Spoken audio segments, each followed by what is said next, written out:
क्या क्वेश्चन हो गए? ਵਾਹਿਗੁਰੂ ਜੀ ਕਾ ਖਾਲਸਾ ਵਾਹਿਗੁਰੂ ਜੀ ਕੀ ਫਤਿਹ। ਵਾਹਿਗੁਰੂ ਜੀ ਕੀ ਫਤਿਹ। ਪਰਮ ਸਨਮਾਨਯੋਗ ਗੁਰੂ ਸਵਾਰਿਓ, ਅਕਾਲ ਪੁਰਖ ਜੀ ਦੀ ਅਪਾਰ ਰਹਿਮਤ ਬਖਸ਼ਿਸ਼ ਸਦਕਾ ਗੁਰੂ ਦੀਆਂ ਕਥਾ ਕਹਾਣੀਆਂ ਵਿਚਾਰਾਂ ਕਰਨ ਦਾ ਸਮਾਂ ਮਿਲਦਾ ਹੈ। ਆਪ ਸਾਰਿਆਂ ਨੂੰ ਜੀ ਆਇਆਂ। ਜਿਸ ਤਰ੍ਹਾਂ ਆਪ ਜੀ ਨੂੰ ਪਤਾ ਹੈ ਕਿ ਹਰ ਸੋਮਵਾਰ ਅਸੀਂ ਸਾਡਾ ਸਵਾਲ ਜਵਾਬ ਦਾ ਸੈਸ਼ਨ ਹੁੰਦਾ ਹੈ। ਅਸੀਂ ਆਪ ਜੀ ਵੱਲੋਂ ਭੇਜੇ ਹੋਏ ਸਵਾਲਾਂ ਦੇ ਜਵਾਬ ਪੈਨਲ ਮੈਂਬਰਸ ਵੱਲੋਂ ਦੇਣ ਦੀ ਕੋਸ਼ਿਸ਼ ਕਰਦੇ ਹਾਂ।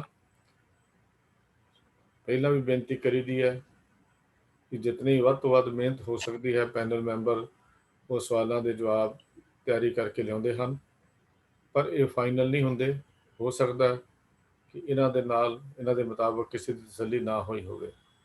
ਅਗਰ ਐਸੀ ਕੋਈ ਪ੍ਰੋਬਲਮ ਸਿਚੁਏਸ਼ਨ ਬਣਦੀ ਹੈ, ਕਿਰਪਾ ਕਰਕੇ ਉਹ ਸਵਾਲ ਦੁਬਾਰਾ ਭੇਜ ਦਿੱਤਾ ਜਾਵੇ, ਉੱਤੇ ਦੁਬਾਰਾ ਵੀ ਵਿਚਾਰ ਕੀਤੀ ਜਾ ਸਕਦੀ ਹੈ। ਆਪ ਸਾਰਿਆਂ ਨੂੰ ਬੇਨਤੀ ਹੈ। ਇਸ ਸਵਾਲ ਜਵਾਬ ਸੈਸ਼ਨ ਦੀ ਸੇਵਾ ਵੱਡੇ ਵੀਰ ਜੀ ਸਰਦਾਰ ਰਾਜਾ ਸਿੰਘ ਜੀ ਕਰਦੇ ਹਨ। ਮੈਂ ਉਹਨਾਂ ਨੂੰ ਬੇਨਤੀ ਕਰ ਰਿਹਾ ਹਾਂ ਕਿ ਅੱਜ ਦਾ ਇਹ ਸਵਾਲ ਜਵਾਬ ਸੈਸ਼ਨ ਸ਼ੁਰੂ ਕੀਤਾ ਜਾਵੇ। ਵੀਰ ਰਾਜਾ ਸਿੰਘ ਜੀ, ਵਾਹਿਗੁਰੂ ਜੀ ਕਾ ਖਾਲਸਾ ਵਾਹਿਗੁਰੂ ਜੀ ਕੀ ਫਤਿਹ।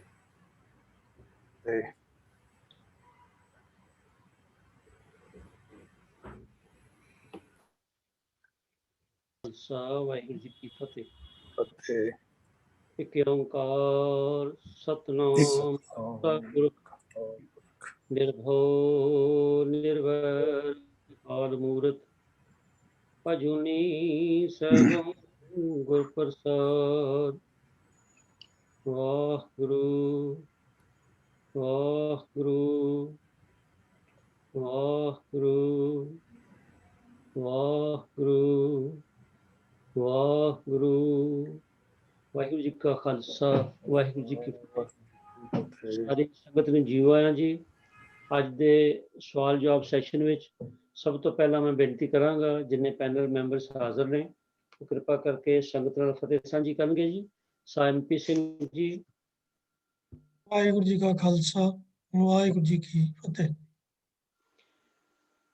ਤੇ ਭੈਣ ਮਨਿੰਦਰ ਕੌਰ ਜੀ। ਵਾਹਿਗੁਰੂ ਜੀ ਕਾ ਖਾਲਸਾ ਵਾਹਿਗੁਰੂ ਜੀ ਕੀ ਫਤਿਹ। ਸਾਤ ਜਿੰਦਰ ਸਿੰਘ ਜੀ ਆਸਟ੍ਰੇਲੀਆ ਤੋਂ। ਵਾਹਿਗੁਰੂ ਜੀ ਕਾ ਖਾਲਸਾ ਵਾਹਿਗੁਰੂ ਜੀ ਕੀ ਫਤਿਹ। ਤੇ ਹਾਂਜੀ ਸਾਹਿਬ ਕਿੱਕਰ ਸਿੰਘ ਜੀ। ਹਾਂਜੀ, ਵਾਹਿਗੁਰੂ ਜੀ ਕਾ ਖਾਲਸਾ ਵਾਹਿਗੁਰੂ ਜੀ ਕੀ ਫਤਿਹ ਜੀ। ਸਾਧ ਜਗੀਰ ਸਿੰਘ ਜੀ।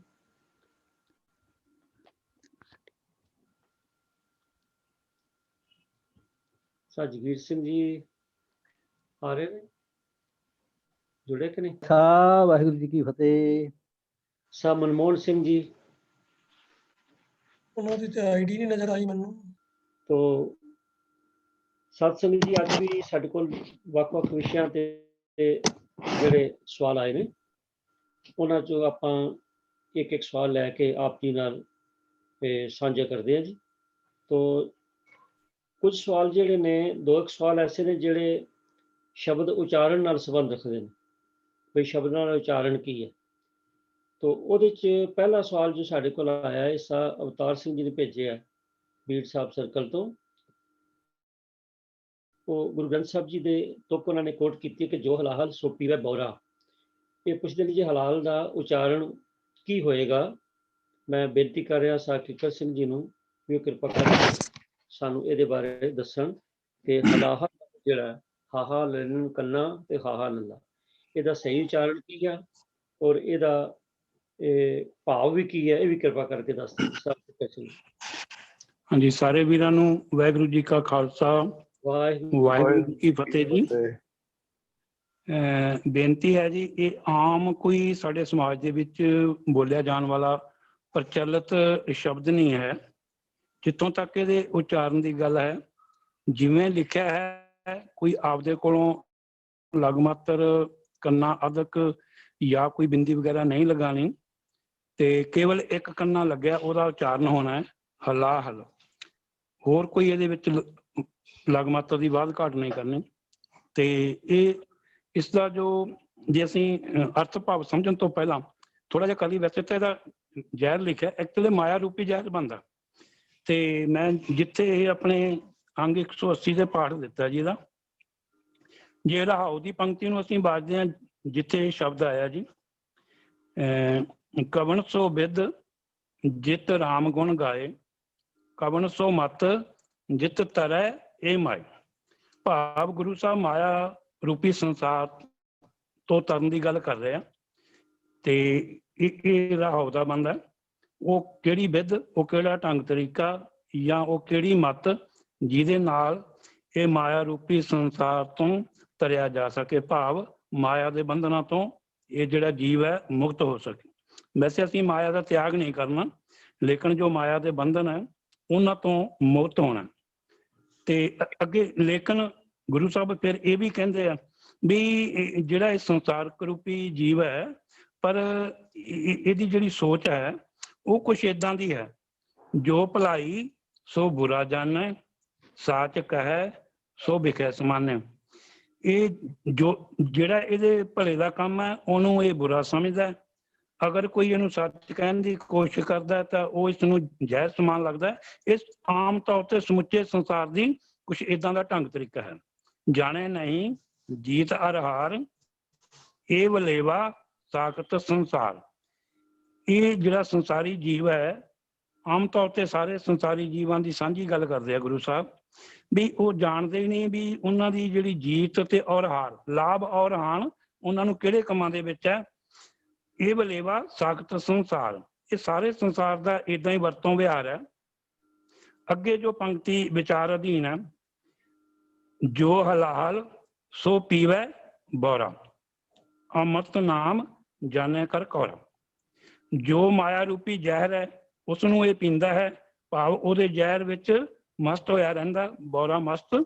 ਜੋ ਹਲਾਲ, ਭਾਵੇਂ ਇਹ ਸ਼ਬਦ ਫਾਰਸੀ ਦਾ, ਪਰ ਇਹ ਸੰਸਕ੍ਰਿਤ ਦੇ ਵਿੱਚ ਵੀ ਇਹਦਾ ਹਵਾਲਾ ਦਿੱਤਾ ਮਹਾਨ ਕੋਸ਼ ਦੇ ਵਿੱਚ। ਉੱਥੇ ਹਲ ਹਲ ਹਾਈ ਨੂੰ ਕੰਨੇ ਨਾਲ ਵੀ ਹੈ ਹਲਾਹਲ, ਪਰ ਇੱਥੇ ਹਾਹਾ ਮੁਕਤ ਹੈ। ਜੋ ਹਲਾਹਲ ਸੋ ਪੀਵੇ ਬੋਰਾ, ਅੰਮ੍ਰਿਤ ਨਾਮ ਜਾਣੈ ਕਰ ਕੌਰਾ।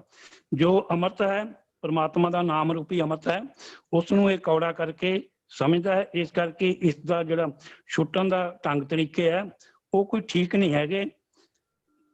ਅੱਗੇ ਹੈ ਜੀ, ਸਾਧ ਸੰਗ ਕੈ ਨਾਹੀ ਨੇੜ। ਗੁਰੂ ਦੇ ਇਹ ਨੇੜੇ ਵੀ ਨਹੀਂ ਆਉਣ ਦੀ ਕੋਸ਼ਿਸ਼ ਕਰਦਾ, ਤੇ ਇਸ ਕਰਕੇ 184 ਭਰਮਤਾ ਫੇਰ। ਇਸ ਕਰਕੇ ਜਿਹੜਾ ਆਮ ਜੀਵ ਹੈ, ਸੰਸਾਰੀ ਜੀਵ, ਉਹ 84 ਲੱਖ ਜੂਨਾਂ ਦੇ ਵਿੱਚ ਹੀ ਭਰਮਦਾ ਰਹਿ ਜਾਂਦਾ ਹੈ। ਸੋ ਇਸ ਕਰਕੇ ਇਸ ਦਾ ਆਮ ਜ਼ਹਿਰ ਦੀ ਗੱਲ ਨਹੀਂ ਕਰ ਸਕਦੇ ਅਸੀਂ, ਜਿਵੇਂ ਸਾਡੇ ਪੋਇਜ਼ਨ ਹੈ ਜਿਹੜੇ, ਇਹ ਮਾਇਆ ਰੂਪੀ ਜ਼ਹਿਰ ਇਹਦਾ ਅਸਰ ਹੈ ਜੀ, ਤੇ ਇਹਦਾ ਜੋ ਉਚਾਰਨ ਹੈ ਉਹ ਹਲਾਲ। ਵਾਹਿਗੁਰੂ ਜੀ ਕਾ ਖਾਲਸਾ, ਵਾਹਿਗੁਰੂ ਜੀ ਕੀ ਫਤਿਹ। ਵਾਹਿਗੁਰੂ ਜੀ ਕੀ ਫਤਿਹ। ਜਿਵੇਂ ਦੱਸਿਆ ਕਿ ਮਾਇਆ ਦਾ ਤਿਆਗ ਨਹੀਂ, ਪਰ ਉਹਦੇ ਬੰਧਨ ਦੇ ਵਿੱਚ ਨਹੀਂ ਆਉਣਾ, ਉਹਦੀ ਜਕੜ 'ਚ ਨਹੀਂ ਆਉਣਾ। ਔਰ ਸਾਡੇ ਮਨ ਦਾ ਇਹ ਸੁਭਾਅ ਹੈ ਕਿ ਹਮੇਸ਼ਾ ਇਹ ਜਿਹੜੀਆਂ ਚੀਜ਼ਾਂ ਠੀਕ ਨਹੀਂ, ਮਾੜੀਆਂ ਨੇ, ਉਹਨਾਂ ਵੱਲ ਇਹ ਜਲਦੀ ਦੌੜਦਾ ਹੈ। ਚੰਗੇ ਪਾਸੇ ਨੂੰ ਬੜੀ ਮੁਸ਼ਕਲ ਲਿਆਉਣਾ ਪੈਂਦਾ। ਜੋ ਪਾਤਸ਼ਾਹ ਦੇ ਦਰਬਾਰੀ ਕਵੀ ਸੈਨਾਪਤੀ ਹੋਏ ਨੇ, ਉਹਨਾਂ ਨੇ ਜਿਸ ਤਰ੍ਹਾਂ ਲਿਖਿਆ ਕਿ ਮਨ ਲੋਚੈ ਬੁਰਾਈਆਂ, ਗੁਰਸ਼ਬਦੀ ਇਹ ਮਨ ਹੋੜੀਏ। ਇਹ ਮਨ ਦਾ ਖਸਲਤ ਹੈ ਕਿ ਜਿਹੜਾ ਮਾੜਾ ਕੰਮ ਹੈ ਉਹਦੇ ਵਾਲੇ ਦੌੜਦਾ। ਔਰ ਅਸੀਂ ਦੇਖਿਆ ਕਿ ਜਿੰਨੇ ਮਾੜੇ ਕੰਮ ਨੇ ਉਹਦੇ ਲਈ ਸਾਨੂੰ ਕੋਈ ਟ੍ਰੇਨਿੰਗ ਲੈਣ ਦੀ ਲੋੜ ਨਹੀਂ, ਉਹ ਆਪਣੇ ਆਪ ਹੀ ਮਨ ਉਧਰ ਸਿੱਖ ਜਾਂਦਾ। ਪਰ ਜਿਹੜੇ ਚੰਗੇ ਕੰਮ ਨੇ, ਜੇ ਗੁਰਬਾਣੀ ਸਿੱਖਣੀ ਹੈ, ਅਰਥ ਸਿੱਖਣੀ ਹੈ, ਕੋਈ ਸਦਾਚਾਰ ਸਿੱਖਣਾ ਹੈ, ਤੇ ਉਹਦੇ ਲਈ ਸਾਨੂੰ ਟਿਊਟਰਿੰਗ ਦੀ ਵੀ ਲੋੜ ਪੈ ਜਾਂਦੀ। ਸੋ ਮਨ ਦਾ ਸੁਭਾਅ ਹੈ, ਇਸ ਕਰਕੇ ਮਨ ਨੂੰ ਕਾਬੂ ਰੱਖਣ ਦੀ ਗੱਲ ਹੈ। ਵਰਨਾ ਇਹ ਹਲਾਹਲ ਜੋ ਵੀਰ ਜੀ ਨੇ ਦੱਸੇ ਨੇ, ਮਾਇਆ ਰੂਪ ਜ਼ਹਿਰ, ਇਸ ਮਨ ਨੇ ਤਾਂ ਉਧਰ ਦੌੜੀ ਜਾਣਾ। ਤੋ ਸ਼ੁਕਰੀਆ ਵੀਰ ਕਿੱਕਰ ਸਿੰਘ ਜੀ ਆਪ ਜੀ ਦਾ। ਤੋ ਸਾਧ ਸੰਗਤ ਜੀ, ਅਗਲਾ ਜਿਹੜਾ ਆਇਆ ਸਾਡੇ ਕੋਲ ਸਵਾਲ, ਇਹ ਅਕਸਰ ਸਵਾਲ ਜਿਹੜਾ ਸਵਾਲਾਂ 'ਚ ਕਿ ਲੋਕੀ, ਕਿਉਂਕਿ ਜਿਉਂ-ਜਿਉਂ ਗਿਆਨ ਦਾ ਵਾਧਾ ਹੋ ਰਿਹਾ ਹੈ, ਦੋ ਗੱਲਾਂ ਜਿਹੜੀਆਂ ਆਪਾਂ ਅੱਗੇ ਵੀ ਕਈ ਵਾਰੀ ਇੱਥੇ ਬੁਲਾਰੇ ਦੱਸ ਚੁੱਕੇ ਨੇ, ਵੀ ਗਿਆਨ ਦੇ ਨਾਲ ਜਿਹੜਾ ਧਿਆਨ ਹੈ, ਭਾਵ ਇਹ ਹੈ ਕਿ ਗਿਆਨ ਦੇ ਨਾਲ ਸ਼ਰਧਾ ਭਾਵ ਭਾਵਨੀ ਬੜੀ ਜ਼ਰੂਰੀ ਹੈ। ਜੇ ਇਕੱਲਾ ਗਿਆਨ ਹੋਏਗਾ ਤਾਂ ਫਿਰ ਮਨੁੱਖ ਜਿਹੜਾ ਉਹ ਕਿਸੇ ਹੋਰ ਸੋਚ 'ਚ ਪੈ ਜਾਂਦਾ। ਸੋ ਅੱਜ ਗਿਆਨ ਦਾ ਬਹੁਤ ਵਾਧਾ ਹੋ ਗਿਆ, ਚੰਗੀ ਗੱਲ ਹੈ, ਸਾਡੇ ਕੋਲ ਬੜੇ ਰਿਸੋਰਸਿਸ ਵੱਧ ਗਏ ਨੇ, ਪਰ ਉਹਦਾ ਜਿਹੜਾ ਨੈਗੇਟਿਵ ਅਸਰ ਇਹ ਹੋਇਆ ਕਿ ਬਹੁਤ ਸਾਰੇ ਲੋਕ ਜਿਹੜੇ ਭਾਵ ਭਾਵਨੀ ਤੋਂ ਦੂਰ ਜਾਂਦੇ ਲੱਗਦੇ ਆ। ਅਕਸਰ ਕਹਿੰਦੇ ਜੀ ਅੰਮ੍ਰਿਤ ਵੇਲੇ ਦਾ ਕੀ ਮਤਲਬ ਹੈ, ਜਿਸ ਵੇਲੇ ਮਰਜ਼ੀ ਰੱਬ ਦਾ ਨਾਂ ਲਓ, ਇਹਦੇ 'ਚ ਕੋਈ ਦੋ ਰਾਹ ਨਹੀਂ ਕਿ ਰੱਬ ਦਾ ਨਾਂ ਕਿਸੇ ਵੇਲੇ ਲਿਆ ਜਾ ਸਕਦਾ। ਪਰ ਅੰਮ੍ਰਿਤ ਵੇਲਾ ਵੀ ਜੇ ਫਿਕਸ ਹੈ, ਤੇ ਜਾਂ ਉਹਦੇ ਬਾਰੇ ਕਿਹਾ ਬਾਰ-ਬਾਰ ਜ਼ਿਕਰ ਆਉਂਦਾ ਗੁਰਬਾਣੀ 'ਚ ਵੀ, ਮਰਿਆਦਾ 'ਚ ਵੀ, ਤਾਂ ਇਹਦਾ ਵੀ ਕੋਈ ਕਾਰਨ ਤਾਂ ਜ਼ਰੂਰ ਹੋਏਗਾ ਵੀ ਅੰਮ੍ਰਿਤ ਵੇਲਾ ਕਿਉਂ ਚਾਹੀਦਾ।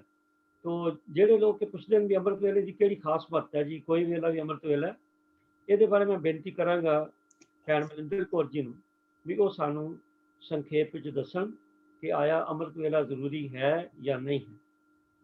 ਮਨਿੰਦਰ ਕੌਰ ਜੀ ਕਾ ਖਾਲਸਾ ਵਾਹਿਗੁਰੂ ਜੀ ਕੀ ਫਤਿਹ। ਜੀ ਫਤਿਹ। ਸਾਡੇ ਕੋਲ ਦੋ ਸਵਾਲ ਹਨ। ਪਹਿਲਾ ਹੈ ਅੰਮ੍ਰਿਤ ਵੇਲਾ ਕਿਉਂ ਜ਼ਰੂਰੀ ਹੈ, ਦੂਸਰਾ ਹੈ ਕਿ ਹਰ ਸਮਾਂ ਅੰਮ੍ਰਿਤ ਵੇਲਾ ਹੀ ਹੈ। ਇਸ ਨੂੰ ਪਹਿਲਾਂ ਅਸੀਂ ਬਾਣੀ ਰਾਹੀਂ ਸਮਝਣ ਦਾ ਯਤਨ ਕਰਾਂਗੇ। ਨੇਚਰ ਨੇ ਇੱਕ ਐਸਾ ਸਮਾਂ ਬਣਾਇਆ ਹੈ ਜਿਹੜਾ ਮਨ ਨੂੰ ਇਕਾਗਰ ਕਰਨ ਵਿੱਚ, ਟਿਕਾ ਵਿੱਚ ਲਿਆਉਣ ਲਈ ਜ਼ਿਆਦਾ ਸਹਾਇਕ ਹੁੰਦਾ ਹੈ। ਗੁਰਬਾਣੀ ਵਿੱਚ ਗੁਰੂ ਸਾਹਿਬਾਨ ਨੇ ਤੇ ਹੋਰ ਬਾਣੀਕਾਰਾਂ ਨੇ ਵੀ ਗੁਰਸਿੱਖ ਨੂੰ ਮਨ ਤੇ ਆਤਮਾ ਦੀ ਸ਼ੁੱਧੀ ਲਈ ਅੰਮ੍ਰਿਤ ਵੇਲੇ ਉੱਠ ਕੇ ਇਸ਼ਨਾਨ ਕਰਕੇ ਨਾਮ ਅਭਿਆਸ ਦੀ ਕਮਾਈ ਕਰਨ ਦਾ ਹੁਕਮ ਕੀਤਾ ਹੈ। ਇਸ਼ਨਾਨ ਵੀ ਦੋ ਤਰ੍ਹਾਂ ਦਾ ਹੁੰਦਾ ਹੈ, ਇੱਕ ਸਰੀਰਕ ਤੇ ਇੱਕ ਮਾਨਸਿਕ। ਤਨ ਨੂੰ ਸਾਫ਼ ਰੱਖਦਾ ਹੈ ਪਾਣੀ ਤੇ ਮਨ ਨੂੰ ਸਾਫ਼ ਰੱਖਦੀ ਹੈ ਗੁਰਬਾਣੀ। ਬਾਣੀ ਵਿੱਚ ਵੀ ਅਸੀਂ ਪੜ੍ਹਦੇ ਹਾਂ, ਭਰੀਏ ਹੱਥ ਪੈਰ ਤਨ ਦੇ ਪਾਣੀ ਧੋਤੈ ਉਤਰਸ ਕੇ, ਮੂਤ ਪਲੀਤੀ ਕੱਪੜ ਹੋਏ, ਦੇ ਸਾਬੂਨ ਲਈਏ ਉਹ ਧੋਏ। ਭਰੀਏ ਮਤ ਪਾਪਾਂ ਕੈ ਸੰਗ, ਉਹ ਧੋਪੈ ਨਾਵੇਂ ਕੈ ਰੰਗ। ਭਾਈ ਗੁਰਦਾਸ ਜੀ ਵੀ 26ਵੀਂ ਵਾਰ ਵਿੱਚ ਚੌਥੀ ਪੌੜੀ ਵਿੱਚ ਫਰਮਾਉਂਦੇ ਹਨ, ਅੰਮ੍ਰਿਤ ਵੇਲੇ ਨਾਵਨਾ ਗੁਰਮੁਖ ਜਪ ਗੁਰਮੰਤਰ ਜਪਾਇਆ। ਗੁਰਸਿੱਖ ਦੀ ਰਹਿਣੀ ਬਾਰੇ ਗੁਰੂ ਰਾਮਦਾਸ ਜੀ ਦੇ ਵੀ ਬਚਨ ਹਨ, ਸਤਿਗੁਰ ਕਾ ਜੋ ਸਿੱਖ ਅਖਾਏ, ਸੋ ਪਲਕੇ ਉਠ ਹਰ ਨਾਮ ਧਿਆਵੇ। ਉਦਮ ਕਰੈ ਪਲਕੇ ਪ੍ਰਭਾਤੀ, ਇਸ਼ਨਾਨ ਕਰੇ ਅੰਮ੍ਰਿਤਸਰ ਨਾਵੇ। ਇੱਥੇ ਮਾਨਸਿਕ ਇਸ਼ਨਾਨ ਦੀ ਗੱਲ ਹੈ। ਦੁਨੀਆ ਅੰਦਰ ਹਰ ਇੱਕ ਕੰਮ ਦਾ ਸਮਾਂ ਨਿਸ਼ਚਿਤ ਹੁੰਦਾ ਹੈ। ਸਾਡੇ ਖਾਣ ਪੀਣ ਦਾ, ਕੰਮਾਂ ਕਾਰਾਂ ਦਾ, ਇੱਥੋਂ ਤੱਕ ਕਿ ਸੌਣ ਦਾ ਸਮਾਂ ਵੀ ਨਿਸ਼ਚਿਤ ਹੁੰਦਾ ਹੈ। ਇਹ ਗੱਲ ਵੱਖਰੀ ਹੈ ਕਿ ਅਸੀਂ ਉਸ ਦਾ ਪਾਲਨ ਨਹੀਂ ਕਰਦੇ ਹਾਂ। ਫਸਲ ਦੇ ਬੀਜਣ ਦਾ, ਕੱਟਣ ਦਾ ਸਮਾਂ ਵੀ ਨਿਸ਼ਚਿਤ ਹੁੰਦਾ ਹੈ। ਸਮੇਂ ਸਿਰ ਬੀਜਾਂਗੇ ਤਾਂ ਹੀ ਚੰਗੀ ਫਸਲ ਪ੍ਰਾਪਤ ਹੋਵੇਗੀ। ਹਰ ਤਨ ਅੰਮ੍ਰਿਤ ਵੇਲੇ ਵੱਤੇ ਕਾ ਬੀਜਿਆ, ਭਗਤ ਖਾਏ ਖਰਚ ਰਹੇ ਨਿਖੁੱਟੇ ਨਾਹੀ। ਕਈ ਵਾਰ ਕਿਸੇ ਦੀ ਮਜਬੂਰੀ ਹੋ ਸਕਦੀ ਹੈ ਕਿ ਅੰਮ੍ਰਿਤ ਵੇਲੇ ਦੀ ਸੰਭਾਲ ਨਹੀਂ ਕਰ ਸਕਦਾ, ਪਰ ਰੂਹ ਦੇ ਖੇੜੇ ਦਾ ਵਕਤ ਅੰਮ੍ਰਿਤ ਵੇਲਾ ਹੀ ਮੰਨਿਆ ਗਿਆ ਹੈ। ਚਿੜੀ ਚੌਕੀ ਪੋ ਫੁੱਟੀ, ਵਗਨ ਬਹੁਤ ਤਰੰਗ, ਅਚਰਜ ਰੂਪ ਸੰਤਨ ਰਚੇ, ਨਾਨਕ ਨਾਮੈ ਰੰਗ। ਫਰੀਦ ਜੀ ਨੇ ਵੀ ਸਵੇਰ ਦੇ ਸਮੇਂ ਨੂੰ ਸੌਂ ਕੇ ਗੁਜ਼ਾਰਨ ਵਾਲਿਆਂ ਲਈ ਕਿਹਾ ਹੈ, ਫਰੀਦਾ ਪਿਛਲ ਰਾਤ ਨ ਜਾਗਿਓ, ਜੀਵੰਦੜੋ ਮੋਇਓ। ਸਵੇਰ ਦਾ ਵਕਤ ਅਸਲ ਵਿੱਚ ਮਨ ਦੇ ਟਿਕਾ ਦਾ ਵੀ ਵਕਤ ਹੈ। ਉਸ ਵਕਤ ਸਰੀਰਕ ਲੋੜਾਂ ਵੀ ਸੰਕੋਚ ਵਿੱਚ ਹੁੰਦੀਆਂ ਹਨ, ਘਰ ਦੇ ਕੰਮਕਾਜ ਦੇ ਰੁਝਾਵੇ ਵੀ ਘੱਟ ਹੁੰਦੇ ਹਨ। ਤੇ ਗੁਰੂ ਅਰਜਨ ਸਾਹਿਬ ਜੀ ਵੀ ਫਰਮਾਉਂਦੇ ਹਨ ਕਿ ਪੌ ਫੁੱਟਣ ਤੋਂ ਪਹਿਲਾਂ ਸਾਈਂ ਦਾ ਨਾਮ, ਪਰਮਾਤਮਾ ਦਾ ਨਾਮ ਆਪਣੀ ਜ਼ਬਾਨ ਤੇ ਰੱਖ ਲੈ ਅਤੇ ਫਿਰ ਨਿਸਬਾਸਰ ਪਾਓ, ਦਿਨ ਰਾਤ ਹੀ ਉਸਦੀ ਯਾਦ ਵਿੱਚ ਗੁਜ਼ਰੇਗੀ। ਇਸ ਤਰ੍ਹਾਂ ਜ਼ਿੰਦਗੀ ਦੇ ਕਾਰੇ ਪਾਓ, ਕੱਲਾ ਕਲੇਸ਼ਾਂ ਦਾ ਨਾਸ਼ ਹੋ ਜਾਵੇਗਾ। ਚਾਲ ਆਗੇ ਉਠ ਨਾਮ ਜਪ, ਨਿਸਬਾਸਰ ਆਰਾਧ, ਕਾਰਾ ਤੁਝੇ ਨਾ ਵਿਆਪਈ, ਨਾਨਕ ਮਿਟੇ ਉਪਾਦ। ਜਿਵੇਂ ਜੇ ਪਿਆਸ ਲੱਗੀ ਹੋਵੇ ਤਾਂ ਇੰਜ ਨਹੀਂ ਹੁੰਦਾ ਹੈ ਕਿ ਸਮੇਂ ਸਿਰ ਪਾਣੀ ਨਹੀਂ ਮਿਲਦਾ ਹੈ ਤੇ ਪਿਆਸ ਬੁਝ ਜਾਂਦੀ ਹੈ। ਪਿਆਸ ਪਾਣੀ ਪੀਣ ਨਾਲ ਹੀ ਬੁਝੇਗੀ। ਪਰ ਕੁਦਰਤ ਵਿੱਚ ਇੱਕ ਜੀਵ ਇਸ ਤਰ੍ਹਾਂ ਦਾ ਵੀ ਹੈ ਜਿਸ ਨੂੰ ਪਿਆਸ ਲੱਗਦੀ ਹੈ, ਪਰ ਉਹ ਆਪਣੀ ਪਿਆਸ ਬੁਝਾ ਨਹੀਂ ਸਕਦਾ, ਪਿਆਸਾ ਰਹਿੰਦਾ ਹੈ, ਪਰ ਤਾਂ ਵੀ ਪੁਕਾਰ ਅੰਮ੍ਰਿਤ ਵੇਲੇ ਹੀ ਕਰਦਾ ਹੈ। ਹੈਰਾਨੀ ਦੀ ਗੱਲ ਹੈ, ਪਿਆਸ ਤਾਂ ਹਰ ਵੇਲੇ ਪਾਣੀ ਮੰਗਦੀ ਹੋਵੇਗੀ, ਪਰ ਪੁਕਾਰ ਹਰ ਵੇਲੇ ਨਹੀਂ ਕਰਦਾ, ਸਿਰਫ ਅੰਮ੍ਰਿਤ ਵੇਲੇ ਹੀ ਪੁਕਾਰ ਕਰਦਾ ਹੈ। ਸਮਝ ਆਈ ਗਈ ਹੋਵੇਗੀ ਕਿ ਬੱਬੀਹੇ ਦੀ ਗੱਲ ਕਰ ਰਹੇ ਹਾਂ, ਜਿਸਨੂੰ ਗੁਰੂ ਸਾਹਿਬ ਨੇ ਬਾਣੀ ਵਿੱਚ ਜਗ੍ਹਾ ਦਿੱਤੀ। ਬੱਬੀਹਾ ਅੰਮ੍ਰਿਤ ਵੇਲੇ ਬੋਲਿਆ, ਤਾਂ ਦਰ ਸੁਣੀ ਪੁਕਾਰ, ਮੇਘੇ ਨੋ ਫਰਮਾਨ ਹੋਆ, ਬਖਸ਼ੋ ਕਿਰਪਾ ਤਾਰ। ਇਸੇ ਤਰ੍ਹਾਂ ਸਾਡੇ ਅੰਦਰ ਵੀ ਰੱਬ ਦੇ ਨਾਮ ਦੀ ਪਿਆਸ ਲੱਗਦੀ ਹੈ, ਤਾਂ ਜੇਕਰ ਅਸੀਂ ਵੀ ਅੰਮ੍ਰਿਤ ਵੇਲੇ ਉੱਠ ਕੇ ਪੁਕਾਰ ਕਰਾਂਗੇ ਤਾਂ ਬਬੀਹੇ ਦੀ ਪਿਆਸ ਬੁਝਾਉਣ ਵਾਲਾ ਪਰਮਾਤਮਾ ਸਾਡੇ ਤੇ ਵੀ ਆਪ ਰਹਿਮਤ ਦੀ ਬਖਸ਼ਿਸ਼ ਕਰੇਗਾ, ਜਿਸ ਨਾਲ ਅੰਦਰ ਨਾਮ ਦੀ ਕਣੀ ਪੈ ਜਾਏਗੀ ਤੇ ਅੰਦਰ ਤ੍ਰਿਪਤ ਹੋ ਜਾਵੇਗਾ। ਇੱਥੇ ਇੱਕ ਗੱਲ ਹੋਰ ਸਮਝਣੀ ਜ਼ਰੂਰੀ ਹੈ। ਜੇਕਰ ਕੋਈ ਕਿਸੇ ਮਜਬੂਰੀ ਵਸ ਅੰਮ੍ਰਿਤ ਵੇਲਾ ਨਹੀਂ ਸੰਭਾਲ ਸਕਦਾ ਤਾਂ ਇਹ ਕਿਸੇ ਵੀ ਵੇਲੇ ਨੂੰ ਅੰਮ੍ਰਿਤ ਬਾਣੀ ਜਾਂ ਪਰਮਾਤਮਾ ਦੇ ਨਾਮ ਨਾਲ ਜੋੜ ਕੇ ਅੰਮ੍ਰਿਤ ਵੇਲਾ ਬਣਾ ਸਕਦਾ ਹੈ, ਕਿਉਂਕਿ ਬੰਦਗੀ ਕਿਸੇ ਵੀ ਵੇਲੇ ਕੀਤੀ ਜਾ ਸਕਦੀ ਹੈ। ਜੇ ਕਿਸੇ ਕਾਰਨ ਵਸ ਅੰਮ੍ਰਿਤ ਵੇਲਾ ਨਹੀਂ ਸੰਭਾਲ ਸਕੇ ਤਾਂ ਕੋਈ ਸ਼ੰਕਾ ਨਹੀਂ ਕਰਨੀ ਹੈ। ਕਈ ਵਾਰ ਇਸ ਤਰ੍ਹਾਂ ਵੀ ਹੁੰਦਾ ਹੈ ਕਿ ਅੰਮ੍ਰਿਤ ਵੇਲਾ ਜਾਗ ਕੇ ਤਾਂ ਕੱਟਿਆ, ਪਰ ਅੰਮ੍ਰਿਤ ਬਾਣੀ ਨਾਲ ਸਾਂਝ ਨਹੀਂ ਪਾ ਸਕੇ, ਤਾਂ ਕਿ ਇਹ ਅੰਮ੍ਰਿਤ ਵੇਲਾ ਨਹੀਂ ਰਿਹਾ ਨਾ। ਵਿਚਾਰ ਇਹ ਹੈ ਕਿ ਵੇਲਾ ਕਿਹੜਾ ਸੀ ਤੇ ਮੈਂ ਉਸ ਵੇਲੇ ਕੀਤਾ ਕੀ, ਇਸ ਗੱਲ ਤੇ ਨਿਰਭਰ ਕਰਦਾ ਹੈ। ਉੱਠੇ ਤੇ ਅੰਮ੍ਰਿਤ ਵੇਲੇ, ਪਰ ਸਮਾਂ ਅੰਜਾਈ ਗਵਾ ਦਿੱਤਾ। ਇਸ ਵਿੱਚ ਦੋ ਮਤ ਨਹੀਂ ਹੈ ਕਿ ਅੰਮ੍ਰਿਤ ਵੇਲੇ ਦਾ ਮਨੁੱਖ ਤੇ ਪ੍ਰਭਾਵ ਜ਼ਿਆਦਾ ਪੈਂਦਾ ਹੈ। ਅਸੀਂ ਅੰਮ੍ਰਿਤ ਵੇਲੇ ਦੀ ਸੰਭਾਲ ਕਰਨ ਦੀ ਕੋਸ਼ਿਸ਼ ਕਰਨੀ ਹੈ, ਪਰ ਸ਼ੰਕਾ ਨਹੀਂ ਕਰਨੀ ਹੈ। ਨਾਮਾ ਕਹਿ ਤਿਰਲੋਚਨਾ, ਮੁਖਤੇ ਰਾਮ ਸੰਭਾਲ, हाथ पांव कर काम सब, जीत निरंजन नाल। सो जिस वेले मन विच टिका होवे वो हर वेला अमृत वेला है, जद परमात्मा चेते विच है। अमृत वेले दी संभाल करनी एक रस भी जीवन जीना नहीं है कि मैं इन्ने बजे उठिया, इन्ने पाठ कीते, नितनेम कीता ਜਾਂ ਕਿਸੇ ਇੱਕ ਮੰਤਰ ਦਾ ਰਟਨ ਇੰਨੀ ਵਾਰੀ ਕਰ ਲਿਆ। ਗੱਲ ਤਾਂ ਬਣਨੀ ਹੈ ਜਦ ਅਸੀਂ ਜਿਹੜੀ ਬਾਣੀ ਪੜ੍ਹੀ ਹੈ ਉਸ ਨੂੰ ਸਮਝਣਾ ਹੈ ਤੇ ਜੀਵਨ ਵਿੱਚ ਉਸ ਦੀ ਸੇਧ ਲੈ ਕੇ ਤਬਦੀਲੀ ਲਿਆਉਣ ਦੀ ਕੋਸ਼ਿਸ਼ ਕਰ ਰਹੇ ਹਾਂ। ਅਸੀਂ ਰਲ ਕੇ ਕਲਾਸ ਅਟੈਂਡ ਕਰ ਰਹੇ ਹਾਂ। ਹੁਣ ਜੇ ਭੂਗੋਲਿਕ ਸਥਿਤੀ ਦੇਖੀਏ ਤਾਂ ਉਸ ਦੇ ਅਨੁਸਾਰ ਇੱਥੇ ਰਾਤ ਹੈ, ਜਿਹੜੇ ਵਿਦੇਸ਼ਾਂ ਵਿੱਚ ਹਨ ਉਹਨਾਂ ਦੀ ਸਵੇਰ ਹੈ, ਕਿਸੇ ਦਾ ਅੰਮ੍ਰਿਤ ਵੇਲਾ ਹੈ, ਕੋਈ ਕੰਮਾਂ ਕਾਰਾਂ ਤੋਂ ਵਾਪਸ ਆਏ ਹੋਣਗੇ ਤੇ ਜਦ ਉਹ ਸੌਂ ਕੇ ਸਰੀਰਕ ਥਕਾਨ ਮਿਟਾ ਕੇ ਉੱਠਣਗੇ ਤਾਂ ਉਹਨਾਂ ਦਾ ਅੰਮ੍ਰਿਤ ਵੇਲਾ ਉਹੀ ਹੋਵੇਗਾ। ਸੋ ਅੰਮ੍ਰਿਤ ਵੇਲੇ ਦੀ ਗੁਰਬਾਣੀ ਮੁਤਾਬਕ ਸੰਭਾਲ ਤੇ ਕਰਨੀ ਹੈ, ਪਰ ਕੋਸ਼ਿਸ਼ ਕਰਨੀ ਹੈ ਕਿ ਗੁਰਬਾਣੀ ਮੁਤਾਬਕ ਜੀਵਨ ਜਿਉਣ ਦੀ ਕਲਾ ਸਿੱਖਣੀ ਹੈ।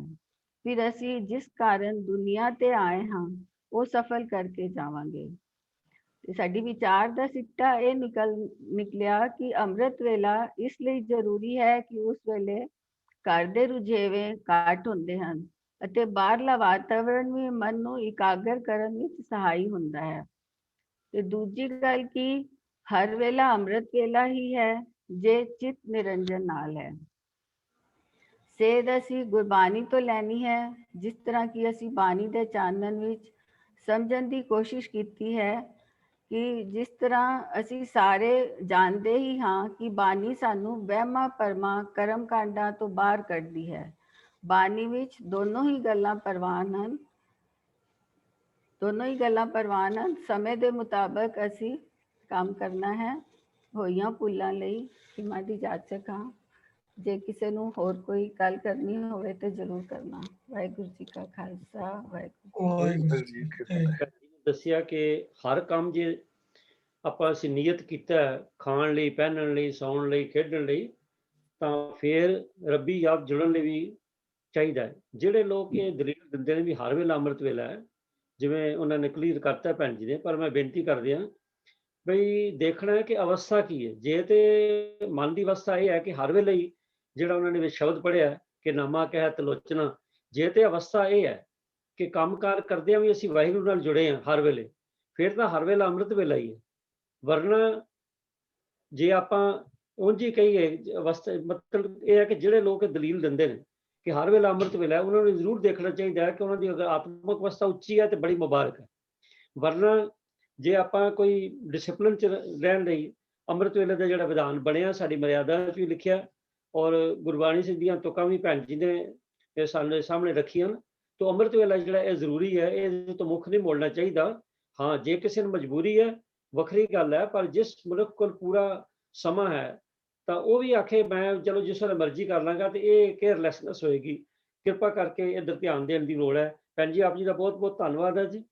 ਤੋ ਅਗਲਾ ਜਿਹੜਾ ਸਵਾਲ ਹੈ ਸਾਧ ਸੰਗਤ ਜੀ, ਉਹ ਸਵਾਲ ਆਇਆ ਕਿ ਸਰ ਇਕਬਾਲ ਸਿੰਘ ਜੀ ਆਦਮਪੁਰ ਤੋਂ, ਉਹਨਾਂ ਨੇ ਸਵਾਲ ਪਾਇਆ ਵੀ ਕੀ ਹੱਤਿਆ ਤੋਂ ਭਾਵ ਸੱਚ ਦੇ ਬੋਲਣ ਨੂੰ ਚੁੱਪ ਕਰਾਉਣਾ ਹੈ? ਇਹ ਸਵਾਲ ਜਿਹੜਾ ਥੋੜਾ ਜਿਹਾ ਜਿਵੇਂ ਮੈਂ ਪੜ੍ਹਿਆ, ਆਪਨੇ ਦੇਖਿਆ ਨਾ, ਥੋੜਾ ਔਖਾ ਜਿਹਾ ਸਵਾਲ ਲੱਗਦਾ ਹੈ। ਪਰ ਉਦੋਂ ਇੱਕ ਵਿਚਾਰ ਚੱਲ ਰਹੀ ਸੀ, ਉਸ ਵਿਚਾਰ ਵਿੱਚੋਂ ਪ੍ਰਭ ਕੀਰਤਨ ਸੀ ਵਿਚਾਰ ਕਰ ਰਹੇ ਸੀ ਜਪਜੀ ਸਾਹਿਬ ਜੀ ਦੀ, ਤਾਂ ਉਹਦੇ ਵਿੱਚੋਂ ਉਹਨਾਂ ਨੇ ਇਹ ਜਿਹੜਾ ਸਵਾਲ ਭੇਜਿਆ ਉਸ ਡਿਸਕਸ਼ਨ ਦੇ ਦੌਰਾਨ। ਤੋ ਇਹ ਮੈਂ ਬੇਨਤੀ ਕਰ ਰਿਹਾ ਐਮਪੀ ਸਿੰਘ ਜੀ ਨੂੰ ਵੀ ਉਹ ਦੱਸਣਗੇ ਕਿ ਕੀ ਹੱਤਿਆ ਤੋਂ ਭਾਵ ਸੱਚ ਦੇ ਬੋਲਾਂ ਨੂੰ ਚੁੱਪ ਕਰਾਉਣਾ ਹੈ। ਐਮਪੀ ਸਿੰਘ। ਵਾਹਿਗੁਰੂ ਜੀ ਕਾ ਖਾਲਸਾ, ਵਾਹਿਗੁਰੂ ਜੀ ਕੀ ਵਾਹਿਗੁਰੂ ਜੀ ਫਤਿਹ। ਕੀ ਫਤਿਹ। ਸੋ ਗੱਲ ਹੋ ਰਹੀ ਹੈ ਹੱਤਿਆ ਲਫ਼ਜ਼ ਦੇ ਅਰਥ ਦੀ। ਉਹ ਸ਼ਬਦਿਕ ਅਰਥ ਇਹਦਾ ਜੋ ਸਭ ਨੂੰ ਪਤਾ ਹੀ ਹੈ, ਹੱਤਿਆ ਕਿਸ ਪ੍ਰਕਰਨ ਵਿੱਚ ਯੂਜ਼ ਹੁੰਦਾ ਹੈ, ਵਰਤਿਆ ਜਾਂਦਾ ਹੈ। ਤਾਂ ਉਹ ਹੈ ਕਿਸੇ ਦਾ ਜਾਨੋਂ ਮਾਰ ਦੇਣਾ, ਕਿਸੇ ਦੇ ਸਰੀਰ ਨੂੰ ਇਤਨਾ ਨੁਕਸਾਨ ਪਹੁੰਚਾਉਣਾ ਕਿ ਉਹਦਾ ਜੀਵਨ ਸਮਾਪਤ ਹੋ ਜਾਵੇ। तो इस लफ्ज़ का इसे ही अर्थ दे विच इस्तेमाल किया जाता है और भावअर्थ भी इसका ही है। तो ये नाल लग के कुछ लफ्ज़ जोड़ के वखरे वखरे ये रूप बन जाते हैं। कोई जीव हत्या जीवन खत्म करने की गल हो जाती है, गो हत्या सिर्फ गां नूं मारन की गल हो जाती है। तो किसी वेले अगर जे किसी सिद्धांत नूं दबाण की कोशिश की जाए तो जर्नलिस्टिक लैंग्वेज के अंदर आम तौर पर उस असूल की कह देंगे हैं जी कि इस असूल की या इस सिद्धांत की हत्या कर दी गई है। तो एक भावात्मक अर्थ होता है। तो किसी लफ्ज़ के नाल जुड़ के ये हत्या, लेकिन जो मूल रूप में हत्या लफ्ज़ अर्थ है वो वही रहता है टू किल समथिंग, किसी चीज़ को मुका देना। तो जे हम जिस कंटैक्स्ट में जो गल पूछ रहे हैं कि चीज़ सच की आवाज़ को बंद करना भी हत्या है, तो वो तां ही वो अर्थ निकलणगे जे असीं किसी स्पैशल कंटैक्स्ट के अंदर विद रेफरेंस टू दैट कंटैक्स्ट अगर जो सच की आवाज़ को दबाण की गल कर रहे हैं तो उत्थे असीं नाल ये कहांगे भी ये सच की आवाज़ को दबाया जा रहा है, तां ही वो इस भाव के अंदर इस्तेमाल हो जाएगा। हत्या लफ्ज़ अपने आप सच की आवाज़ को दबाण के अर्थां दे विच इस्तेमाल नहीं हो सकता। हत्या का अर्थ हत्या ही है। इसका जो शाब्दिक रूट भी है वो भी हन अखर तो आया है, जिस तरह के विकीपीडिया ते या होर सोर्सिस तो जो इन्फॉर्मेशन मिलती है। तो ਉਹਦਾ ਭਾਵ ਵੀ ਇਹੀ ਹੈ ਕਿਸੇ ਚੀਜ਼ ਦਾ ਕਾਨ ਕਰ ਦੇਣਾ, ਖਤਮ ਕਰ ਦੇਣਾ, ਕਿਸੇ ਚੀਜ਼ ਨੂੰ ਸਮਾਪਤ ਕਰ ਦੇਣਾ। ਆਪਣੇ ਆਪ ਹੀ ਜਿਹਦਾ ਸੱਚ ਦੀ ਆਵਾਜ਼ ਦਬਾਉਣ ਦੇ ਨਾਲ ਕੋਈ ਡਾਇਰੈਕਟ ਕਨੈਕਸ਼ਨ ਨਹੀਂ ਹੈ। ਜੇ ਅਸੀਂ ਕਹੀਏ ਕਿ ਸੱਚ ਦੀ ਹੱਤਿਆ ਕਰ ਦਿੱਤੀ ਗਈ ਹੈ, ਸੱਚ ਨੂੰ ਦਬਾਉਣ ਦੀ ਕੋਸ਼ਿਸ਼ ਕੀਤੀ ਹੈ, ਤਾਂ ਉਸ ਵੇਲੇ ਇਹਦਾ ਭਾਵ ਅਰਥ ਉਸ ਸੈਂਸ 'ਚ ਸਾਨੂੰ ਸਪੈਸ਼ਲ ਇੱਕ ਨਾਲ ਇਹਦੇ ਹੋਰ ਵਰਡ ਜੋੜ ਕੇ ਤਾਂ ਇਹ ਭਾਵ ਦੇਣਾ ਪਏਗਾ। ਆਪਣੇ ਆਪ 'ਚ ਹੱਤਿਆ ਦਾ ਮਤਲਬ ਜਾਨੋਂ ਮਾਰਨਾ, ਖਤਮ ਕਰ ਦੇਣਾ, ਇਸੇ ਸੈਂਸ 'ਚ ਹੀ ਬਣਦਾ ਹੈ। ਵਾਹਿਗੁਰੂ ਜੀ ਕਾ ਖਾਲਸਾ, ਵਾਹਿਗੁਰੂ ਜੀ ਕੀ ਫਤਿਹ। ਜਿਸ ਤਰ੍ਹਾਂ ਵੀਰ ਜੀ ਨੇ ਦੱਸਿਆ, ਜਿਹੜਾ ਹੱਤਿਆ ਲਫ਼ਜ਼ ਹੈ ਉਹ ਤਾਂ ਬਿਲਕੁਲ ਠੀਕ ਹੈ ਕਿ ਹੱਤਿਆ ਜਿਸ ਵੇਲੇ ਲਫ਼ਜ਼ ਸੁਣਦੇ ਹੀ ਹਾਂ ਤੇ ਸਾਡੇ ਸਾਹਮਣੇ ਜੋ ਦ੍ਰਿਸ਼ ਆਏਗਾ ਉਹ ਇਹੀ ਹੋਏਗਾ ਵੀ ਕਿਸੇ ਨੂੰ ਜਾਨੋਂ ਜਿਵੇਂ ਖਤਮ ਕਰ ਦਿੱਤਾ। ਤੇ ਬਾਕੀ ਇਹ ਵੀ ਆਪਾਂ ਕਿਸੇ ਅੱਖਰ ਨੂੰ ਉਹਦੀ ਵਰਤੋਂ ਆਪਣੇ ਕਿਸੇ ਮਨ ਦੇ ਵਲਵਲੇ ਕਰਕੇ ਕਰੀਏ ਤਾਂ ਉਹ ਵੱਖਰੀ ਗੱਲ ਹੈ। ਪਰ ਅਦਰਵਾਈਜ਼ ਜਿਹੜਾ ਇਹ ਹੱਤਿਆ ਹੈ, ਇੱਥੇ ਜੋੜਨਾ ਵੀ ਸੱਚ ਦੇ ਬੋਲਣ ਨੂੰ ਰੋਕਣ ਕਰਕੇ ਉਹਨੂੰ ਆਪਾਂ ਹੱਤਿਆ ਲਫ਼ਜ਼ ਵਰਤੀਏ। ਤੇ ਵੀਰ ਜੀ ਨੇ ਬੜਾ ਦਰੁਸਤ ਦੱਸਿਆ।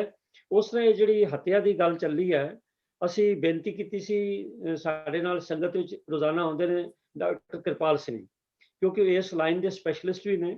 ਅਸੀਂ ਉਹਨਾਂ ਨੂੰ ਬੇਨਤੀ ਕੀਤੀ ਕਿ ਉਹ ਇਹਦੇ ਬਾਰੇ ਡਿਟੇਲਡ ਇੱਕ ਲੈਕਚਰ ਦੇਣ। ਤਾਂ ਮੈਨੂੰ ਬੜੀ ਖੁਸ਼ੀ ਹੈ ਕਿ ਉਹਨਾਂ ਨੇ ਪ੍ਰਵਾਨਗੀ ਦੇ ਦਿੱਤੀ ਹੈ, ਡਾਕਟਰ ਕਿਰਪਾਲ ਸਿੰਘ ਜੀ ਨੇ। तो हुण किसी सैटरडे फिक्स करके उन्होंने बेनती करांगे कि वो इस हत्या बारे, क्योंकि पिछे भी आया सी आत्म हत्या का सवाल आया सीगा, ते इहदे बारे वो डिटेल्ड जिहड़ी है साडे नाल डिस्कस करनगे doctor Kripal Singh ji later on. आपां फिक्स करके तुहानूं संगत नूं तरीक भी दस दित्ती जाएगी। डॉक्टर साहब का धन्नवाद है कि उन्होंने इहदी प्रवानगी दित्ती है। ते वीर MP सिंह जी आप जी का धन्नवाद है, तुसीं इस सवाल का सानूं शंका जिहड़ा वो दूर कीता है। और मैं आस करदा सा इकबाल सिंह जी और बाकी संगत के मैंबरान उन्होंने भी इस ते तसल्ली होएगी। हाँ, क्योंकि विशा जिहड़ा थोड़ा गंभीर है तो मेरे ख्याल पूरी क्लैरिटी होर हो जाएगी जिस वे डॉक्टर कृपाल सिंह जी अपना लैक्चर करन। धन्नवाद। तो आओ आपां साथ संगत ਅਗਲਾ ਇੱਕ ਹੋਰ ਸਵਾਲ ਜਿਹੜਾ ਬੜਾ ਅਹਿਮ ਹੈ, ਔਰ ਇਹ ਸਵਾਲ ਆਇਆ ਡਾਕਟਰ ਕਿਰਪਾਲ ਸਿੰਘ ਜੀ ਵੱਲੋਂ।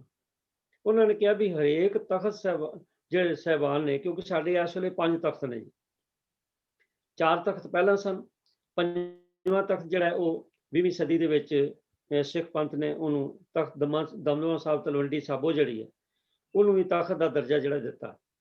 ਤੋ ਇਸ ਤਰ੍ਹਾਂ 5 ਤਖਤ ਜਿਹੜੇ ਨੇ ਉਹ ਪੰਜੇ ਦੇ ਪੰਜੇ ਭਾਰਤ ਵਿੱਚ ਮੌਜੂਦ ਨੇ, ਵੱਖ-ਵੱਖ ਇਲਾਕਿਆਂ ਵਿੱਚ, ਜਿਨ੍ਹਾਂ ਵਿੱਚੋਂ 3 ਤਾਂ ਕੇਵਲ ਪੰਜਾਬ 'ਚ ਹੀ ਨੇ। ਤਾਂ ਉਹਨਾਂ ਨੂੰ ਵੀਰ ਜੀ ਦਾ ਸਵਾਲ ਇਹ ਹੈ ਡਾਕਟਰ ਸਾਹਿਬ ਦਾ ਕਿ ਇਹ ਜਿਹੜੇ ਤਖਤ ਨੇ ਇਹਨਾਂ ਦਾ ਇੱਕ ਖੇਤਰੀ ਜਿਓਗ੍ਰਾਫੀਕਲ ਕੰਟਰੋਲ ਹੈ, ਤੇ ਇਸ ਕਰਕੇ ਜੇ ਰੀਜਨਲ ਇਸ਼ੂਜ਼ ਨੂੰ ਸੈਟਲ ਕਰਨ ਲਈ ਤਖਤ ਬਣੇ ਨੇ, ਤਾਂ ਫਿਰ ਇਹ ਜਿਹੜੇ ਅਸੀਂ ਲੋਕ ਆਊਟ ਆਫ ਇੰਡੀਆ ਰਹਿੰਦੇ ਹਾਂ ਦੂਸਰੀਆਂ ਕੰਟਰੀਜ਼, ਉਹਨਾਂ ਬਾਰੇ ਵੀ ਤਖਤ ਕੋਈ ਹੋਣਾ ਚਾਹੀਦਾ ਜਾਂ ਨਹੀਂ, ਇਹਦੇ ਬਾਰੇ ਆਪਸ ਵਿਚਾਰ ਵਟਾਂਦਰਾ ਵੀ ਹੋਇਆ ਪੈਨਲ ਦਾ, ਤੇ ਇਹਦੇ ਬਾਰੇ ਸਾਨੂੰ ਡਿਟੇਲ ਜਿਹੜਾ ਉੱਤਰ ਹੈ ਉਹ ਵੀਰ ਤੇਜਿੰਦਰ ਸਿੰਘ ਜੀ ਦੇਣਗੇ ਵੀ ਆਇਆ ਤਖਤਾਂ ਦਾ ਕੋਈ ਰੀਜਨਲ ਕੰਟਰੋਲ ਹੈ ਜਾਂ ਇਹਨਾਂ ਦੀ ਕੀ ਮਹੱਤਤਾ ਹੈ। ਵੀਰ ਤੇਜਿੰਦਰ ਸਿੰਘ। ਵਾਹਿਗੁਰੂ ਜੀ ਕਾ ਖਾਲਸਾ, ਵਾਹਿਗੁਰੂ ਜੀ ਕੀ ਫਤਿਹ। ਜਿਵੇਂ ਅਸੀਂ ਸਮਝਦੇ ਹਾਂ ਕਿ ਗੁਰੂ ਹਰਗੋਬਿੰਦ ਪਾਤਸ਼ਾਹ ਜੀ ਨੇ ਸਾਡੇ ਤੇ ਅਪਾਰ ਕਿਰਪਾ ਕਰਕੇ ਸਾਨੂੰ ਸ੍ਰੀ ਅਕਾਲ ਤਖਤ ਸਾਹਿਬ ਜਿਹੜੇ ਹਨ ਉਹ ਬਖਸ਼ਿਸ਼ ਕੀਤੇ ਹਨ, ਔਰ ਸ੍ਰੀ ਅਕਾਲ ਤਖਤ ਸਾਹਿਬ ਦੇ ਉੱਪਰ ਬੈਠ ਕਰਕੇ ਉਹਨਾਂ ਨੇ ਜੋ ਸਿੱਖਾਂ ਦੇ ਜੋ ਰਿਲੀਜੀਓ ਪੋਲੀਟੀਕਲ ਇਸ਼ੂਜ਼ ਹੁੰਦੇ ਸਨ ਉਸ ਸਮੇਂ ਦੇ ਅੰਦਰ ਉਹਨਾਂ ਦੀ ਸਾਨੂੰ ਸੁਚੱਜੀ ਅਗਵਾਈ ਜਿਹੜੀ ਦਿੱਤੀ, ਔਰ ਇਹ ਅਕਾਲ ਦਾ ਤਖਤ ਕਹਿ ਕੇ ਇਸ ਨੂੰ ਦੱਸਿਆ ਗਿਆ ਸਾਨੂੰ ਕਿ ਇਹ ਅਕਾਲ ਸਦੀਵੀ ਤਖਤ ਹੈ, ਹਮੇਸ਼ਾ ਵਾਸਤੇ ਹੈ, ਔਰ ਹਮੇਸ਼ਾ ਹੀ ਸਿੱਖਾਂ ਦੀ ਇਹ ਅਗਵਾਈ ਕਰਦਾ ਰਹੇਗਾ। ਔਰ ਇਸ ਤਖਤ ਦੇ ਬਾਅਦ ਵਿੱਚ ਜਿਹੜੇ ਹਨ ਉਹ ਜਥੇਦਾਰ ਵੀ ਜਿਹੜੇ ਹਨ ਉਹ ਨਿਯੁਕਤ ਹੋਏ ਹਨ। ਜਿੱਥੇ ਤੱਕ ਬਾਕੀ ਜਿਹੜੇ ਤਖਤ ਹਨ, ਜਿਹੜੇ 3 ਤਖਤ ਪੰਜਾਬ ਦੇ ਵਿੱਚ ਹਨ, ਇਹਨਾਂ ਦੇ ਬਾਰੇ ਸ਼ਾਇਦ ਇੱਕ ਸਵਾਲ ਆਲਰੇਡੀ ਅਸੀਂ ਆਨਸਰ ਕਰ ਚੁੱਕੇ ਹਾਂ ਕਿ ਕਿਹੜੇ ਤਖਤ ਜਿਹੜੇ ਹਨ ਕਿਸ ਵੇਲੇ ਜਿਹੜੇ ਹਨ ਉਹ ਸਥਾਪਿਤ ਹੋਏ ਹਨ। ਤੇ ਜੋ ਉੱਥੇ ਹੁਣ ਤਖਤਾਂ ਦਾ ਮਤਲਬ ਇਹ ਹੈ ਕਿ ਸਿੱਖ ਸੰਗਤਾਂ ਜਿਹੜੀਆਂ ਹਨ ਉਹਨਾਂ ਜਿਹੜੇ ਤਖਤਾਂ ਦੇ ਨਾਲ ਜੁੜੇ ਰਹਿਣ, ਔਰ ਉੱਥੋਂ ਜਿਹੜੀ ਹੈ ਸਿੱਖ ਰਹਿਤ ਮਰਿਆਦਾ ਜਿਹੜੀ ਸ੍ਰੀ ਅਕਾਲ ਤਖਤ ਸਾਹਿਬ ਤੋਂ ਜਾਰੀ ਕੀਤੀ ਗਈ, ਉਸ ਮਰਿਆਦਾ ਦੇ ਨਾਲ ਸਿੱਖ ਸੰਗਤਾਂ ਜੁੜਨ ਔਰ ਸਿੱਖੀ ਧਰਮ ਦੀ ਪਾਲਣਾ ਕਰਨ। ਔਰ ਉਹਨਾਂ ਤਖਤਾਂ ਦੇ ਉੱਪਰ ਜਿਹੜੇ ਬਾਕੀ 3 ਤਖਤ ਪੰਜਾਬ ਦੇ ਅੰਦਰ ਬਣੇ ਹਨ, ਔਰ ਹਜੂਰ ਸਾਹਿਬ ਜਿਹੜਾ ਗੁਰੂ ਗੋਬਿੰਦ ਸਿੰਘ ਮਹਾਰਾਜ ਦਾ ਹੈ, ਔਰ ਪਟਨਾ ਸਾਹਿਬ ਜੋ ਗੁਰੂ ਗੋਬਿੰਦ ਸਿੰਘ ਪਾਤਸ਼ਾਹ ਜੀ ਦੇ ਨਾਲ ਉਹਨਾਂ ਦੇ ਪ੍ਰਕਾਸ਼ ਧਾਰਨ ਦੇ ਨਾਲ ਸਥਾਨ ਹੈ, ਔਰ ਹਜੂਰ ਸਾਹਿਬ ਜਿੱਥੇ ਜੋਤੀ ਜੋ ਸਮਾਏ ਹਨ। ਸੋ ਇਹਨਾਂ ਤਖਤਾਂ ਦੇ ਨਾਲ ਜਿਹੜੀਆਂ ਸੰਗਤਾਂ ਹਨ ਉਹ ਜੁੜੀਆਂ ਹੋਈਆਂ ਹਨ, ਔਰ ਉੱਥੋਂ ਦੇ ਵੀ ਜਿਹੜੀ ਹੈ ਸੰਗਤਾਂ ਨੂੰ ਉਹਨਾਂ ਦਾ ਲਾਭ ਪ੍ਰਾਪਤ ਹੁੰਦਾ ਰਿਹਾ ਹੈ। ਬਾਕੀ ਇਹਦੇ ਕੋਈ ਜਿਓਗ੍ਰਾਫੀਕਲ ਜਿਹੜਾ ਸਿਸਟਮ ਹੈ ਉਹ ਕੁਝ ਐਸਾ ਨਜ਼ਰ ਨਹੀਂ ਆ ਰਿਹਾ, ਲੇਕਿਨ ਜਿਹੜੇ ਇਹ ਤਖਤ ਗੁਰੂ ਸਾਹਿਬ ਦੇ ਨਾਲ ਇੰਪੋਰਟੈਂਸ ਦੇ ਨਾਲ ਜਿਹੜੇ ਹਨ ਉਹ ਜੋੜੇ ਗਏ ਹਨ, ਕਿ ਜਿਵੇਂ ਅਨੰਦਪੁਰ ਸਾਹਿਬ ਦਾ ਤਖਤ ਜੋ ਹੈ ਉੱਥੇ ਕੇਸਗੜ੍ਹ ਸਾਹਿਬ ਅੰਮ੍ਰਿਤ ਸੰਚਾਰ ਕੀਤਾ ਗਿਆ 30 ਮਾਰਚ 1699 ਨੂੰ, ਤੋਂ ਉੱਥੋਂ ਵੀ ਗੁਰੂ ਗੋਬਿੰਦ ਸਿੰਘ ਮਹਾਰਾਜ ਜੀ ਨੇ ਸਿੱਖ ਪੰਥ ਨੂੰ ਜਿਹੜੇ ਹਨ ਸੰਦੇਸ਼ ਦਿੱਤੇ ਹਨ। ਅਕਾਲ ਤਖਤ ਸਾਹਿਬ ਤੋਂ ਗੁਰੂ ਹਰਗੋਬਿੰਦ ਪਾਤਸ਼ਾਹ ਜੀ ਨੇ ਸੰਦੇਸ਼ ਦਿੱਤੇ ਹਨ, ਔਰ ਇਸ ਤਰ੍ਹਾਂ ਹੀ ਜਿਹੜੇ ਤਖਤ ਹਨ ਪਟਨਾ ਸਾਹਿਬ ਔਰ ਹਜੂਰ ਸਾਹਿਬ, ਉੱਥੋਂ ਵੀ ਸੰਗਤਾਂ ਜਿਹੜੀਆਂ ਹਨ ਉਹ ਗੁਰੂ ਮਹਾਰਾਜ ਦੇ ਜਿਹੜੇ ਸੰਦੇਸ਼ ਜਿਹੜੇ ਹਨ, ਜਿਵੇਂ ਹਜੂਰ ਸਾਹਿਬ ਤੋਂ ਬਾਅਦ ਬੰਦਾ ਬਹਾਦਰ ਜੀ ਨੂੰ ਤੋੜਿਆ ਗਿਆ ਔਰ ਉਹਨਾਂ ਦੇ ਨਾਲ 5 ਸਿੰਘ ਔਰ 5 ਸ਼ਸਤਰ ਦਿੱਤੇ, ਤੇ ਪੰਜਾਬ ਵਿੱਚ ਉਹਨਾਂ ਨੇ ਆ ਕੇ ਸਿੱਖੀ ਦਾ ਜਿਹੜਾ ਹੈ ਜਿਹੜੇ ਵਿਰੋਧੀ ਸਨ ਉਹਨਾਂ ਦਾ ਖਾਤਮਾ ਕੀਤਾ। ਤੋ ਇਹ ਲੱਗਦਾ ਹੈ ਕਿ ਜਿਵੇਂ ਹਜੂਰ ਸਾਹਿਬ ਵੀ ਹੈ ਔਰ ਪਟਨਾ ਸਾਹਿਬ ਵੀ ਹੈ ਜਿੱਥੇ ਗੁਰੂ ਮਹਾਰਾਜ ਨੇ ਕਾਫੀ ਸਮਾਂ ਬਿਤਾਇਆ, तो ਉਹਦੇ ਨਾਲ ਜੋੜ ਕਰਕੇ ਤਖਤ ਐਸਟੈਬਲਿਸ਼ ਕੀਤੇ ਗਏ ਹਨ। ਇਹਦੀ ਕੋਈ ਜਿਓਗ੍ਰਾਫੀਕਲ ਜਿਹੜੀ ਹੈ ਉਹ ਜੁਰਿਸਡਿਕਸ਼ਨ ਜਿਹੜੀ ਹੈ ਉਹ ਉਸ ਨੂੰ ਧਿਆਨ ਵਿੱਚ ਰੱਖ ਕੇ ਇਸ ਨੂੰ ਜਿਹੜਾ ਹੈ ਨਹੀਂ ਸਥਾਪਿਤ ਕੀਤਾ ਗਿਆ। ਇੱਥੇ ਤੱਕ ਸਵਾਲ ਹੈ ਕਿ ਬਾਹਰ ਜਿਹੜੇ ਦੇਸ਼ਾਂ ਵਿਦੇਸ਼ਾਂ ਦੇ ਵਿੱਚ ਸੰਗਤਾਂ ਰਹਿੰਦੀਆਂ ਹਨ ਉਹ ਉਹਨਾਂ ਵਾਸਤੇ ਵੀ ਤਖਤਾਂ ਦੀ ਜਿਵੇਂ ਡਿਮਾਂਡ ਹੈ, ਤੋ ਐਸਾ ਜਿਹੜਾ ਹੈ ਕਿਉਂਕਿ ਇੱਥੇ ਜੋ ਪਰਪਸ ਹੈ ਤਖਤਾਂ ਦਾ ਉਹ ਵੀ ਇਹੀ ਹੈ ਕਿ ਸੰਗਤਾਂ ਜੁੜੀਆਂ ਰਹਿਣ। ਤੋ ਬਹੁਤ ਸਾਰੇ ਤਖਤ ਜਿਹੜੇ ਹਨ ਉਹ ਉਹਨਾਂ ਨੂੰ ਐਸਟੈਬਲਿਸ਼ ਕਰਕੇ, ਜਿਵੇਂ ਅੱਜ ਕੱਲ੍ਹ ਦਾ ਜਿਹੜਾ ਸਮਾਂ ਚੱਲ ਰਿਹਾ ਹੈ ਕਿ ਕਈ ਜਿਹੜੇ ਸਿੱਖ ਵਿਰੋਧੀ ਜਿਹੜੇ ਅਨਸਰ ਹਨ ਉਹ ਇਹਨਾਂ ਸਥਾਨਾਂ ਦੇ ਉੱਪਰ ਪਹੁੰਚ ਕਰਕੇ ਔਰ ਸਿੱਖੀ ਦੇ ਵਿਰੁੱਧ ਜਿਹੜੇ ਹਨ ਕੰਮ ਕਰ ਰਹੇ ਹਨ। ਤੋ ਲੋੜ ਇਹ ਹੈ ਕਿ ਅਸੀਂ ਦੇਸ਼ਾਂ ਵਿਦੇਸ਼ਾਂ ਦੇ ਵਿੱਚ ਜਿੱਥੇ ਸੰਗਤਾਂ ਦਾ ਬਹੁਤ ਇਕੱਠ ਹੋਵੇ ਉੱਥੇ ਅਸੀਂ ਉਹ ਪ੍ਰਚਾਰ ਦੇ ਕੇਂਦਰ ਜਿਹੜੇ ਹਨ ਉਹ ਸਟੈਬਲਿਸ਼ ਕੀਤੇ ਜਾਣ। ਜਿਵੇਂ ਕਿ ਯੋਗੀ ਭਜਨ ਜੀ ਨੇ USA ਦੇ ਅੰਦਰ ਸਿੱਖ ਸੈਂਟਰ ਜਿਹੜਾ ਹੈ ਉਹ ਗੁਰੂ ਰਾਮਦਾਸ ਜੀ ਦੇ ਨਾਂ ਦੇ ਉੱਪਰ ਸਟੈਬਲਿਸ਼ ਕੀਤਾ ਔਰ ਸਿੱਖੀ ਦਾ ਕਾਫੀ ਜਿਹੜਾ ਹੈ ਉਹ ਵਾਧਾ ਹੋਇਆ। ਤੋ ਹੋਰ ਵੀ ਦੇਸ਼ਾਂ ਵਿਦੇਸ਼ਾਂ ਦੇ ਅੰਦਰ ਐਸੋਸੀਏਸ਼ਨਸ ਬਣੀਆਂ ਹੋਈਆਂ, ਜਿਵੇਂ ਆਸਟ੍ਰੇਲੀਆ ਦੇ ਵਿੱਚ ਆਸਟ੍ਰੇਲੀਆ ਸਿੱਖ ਐਸੋਸੀਏਸ਼ਨ ਬਣੀ ਹੋਈ ਹੈ। ਤੋ ਉਹਦੇ ਨਾਲ ਵੀ ਸਿੱਖ ਜਿਹੜੇ ਹਨ ਉਹ ਕਾਫੀ ਜੁੜੇ ਹਨ।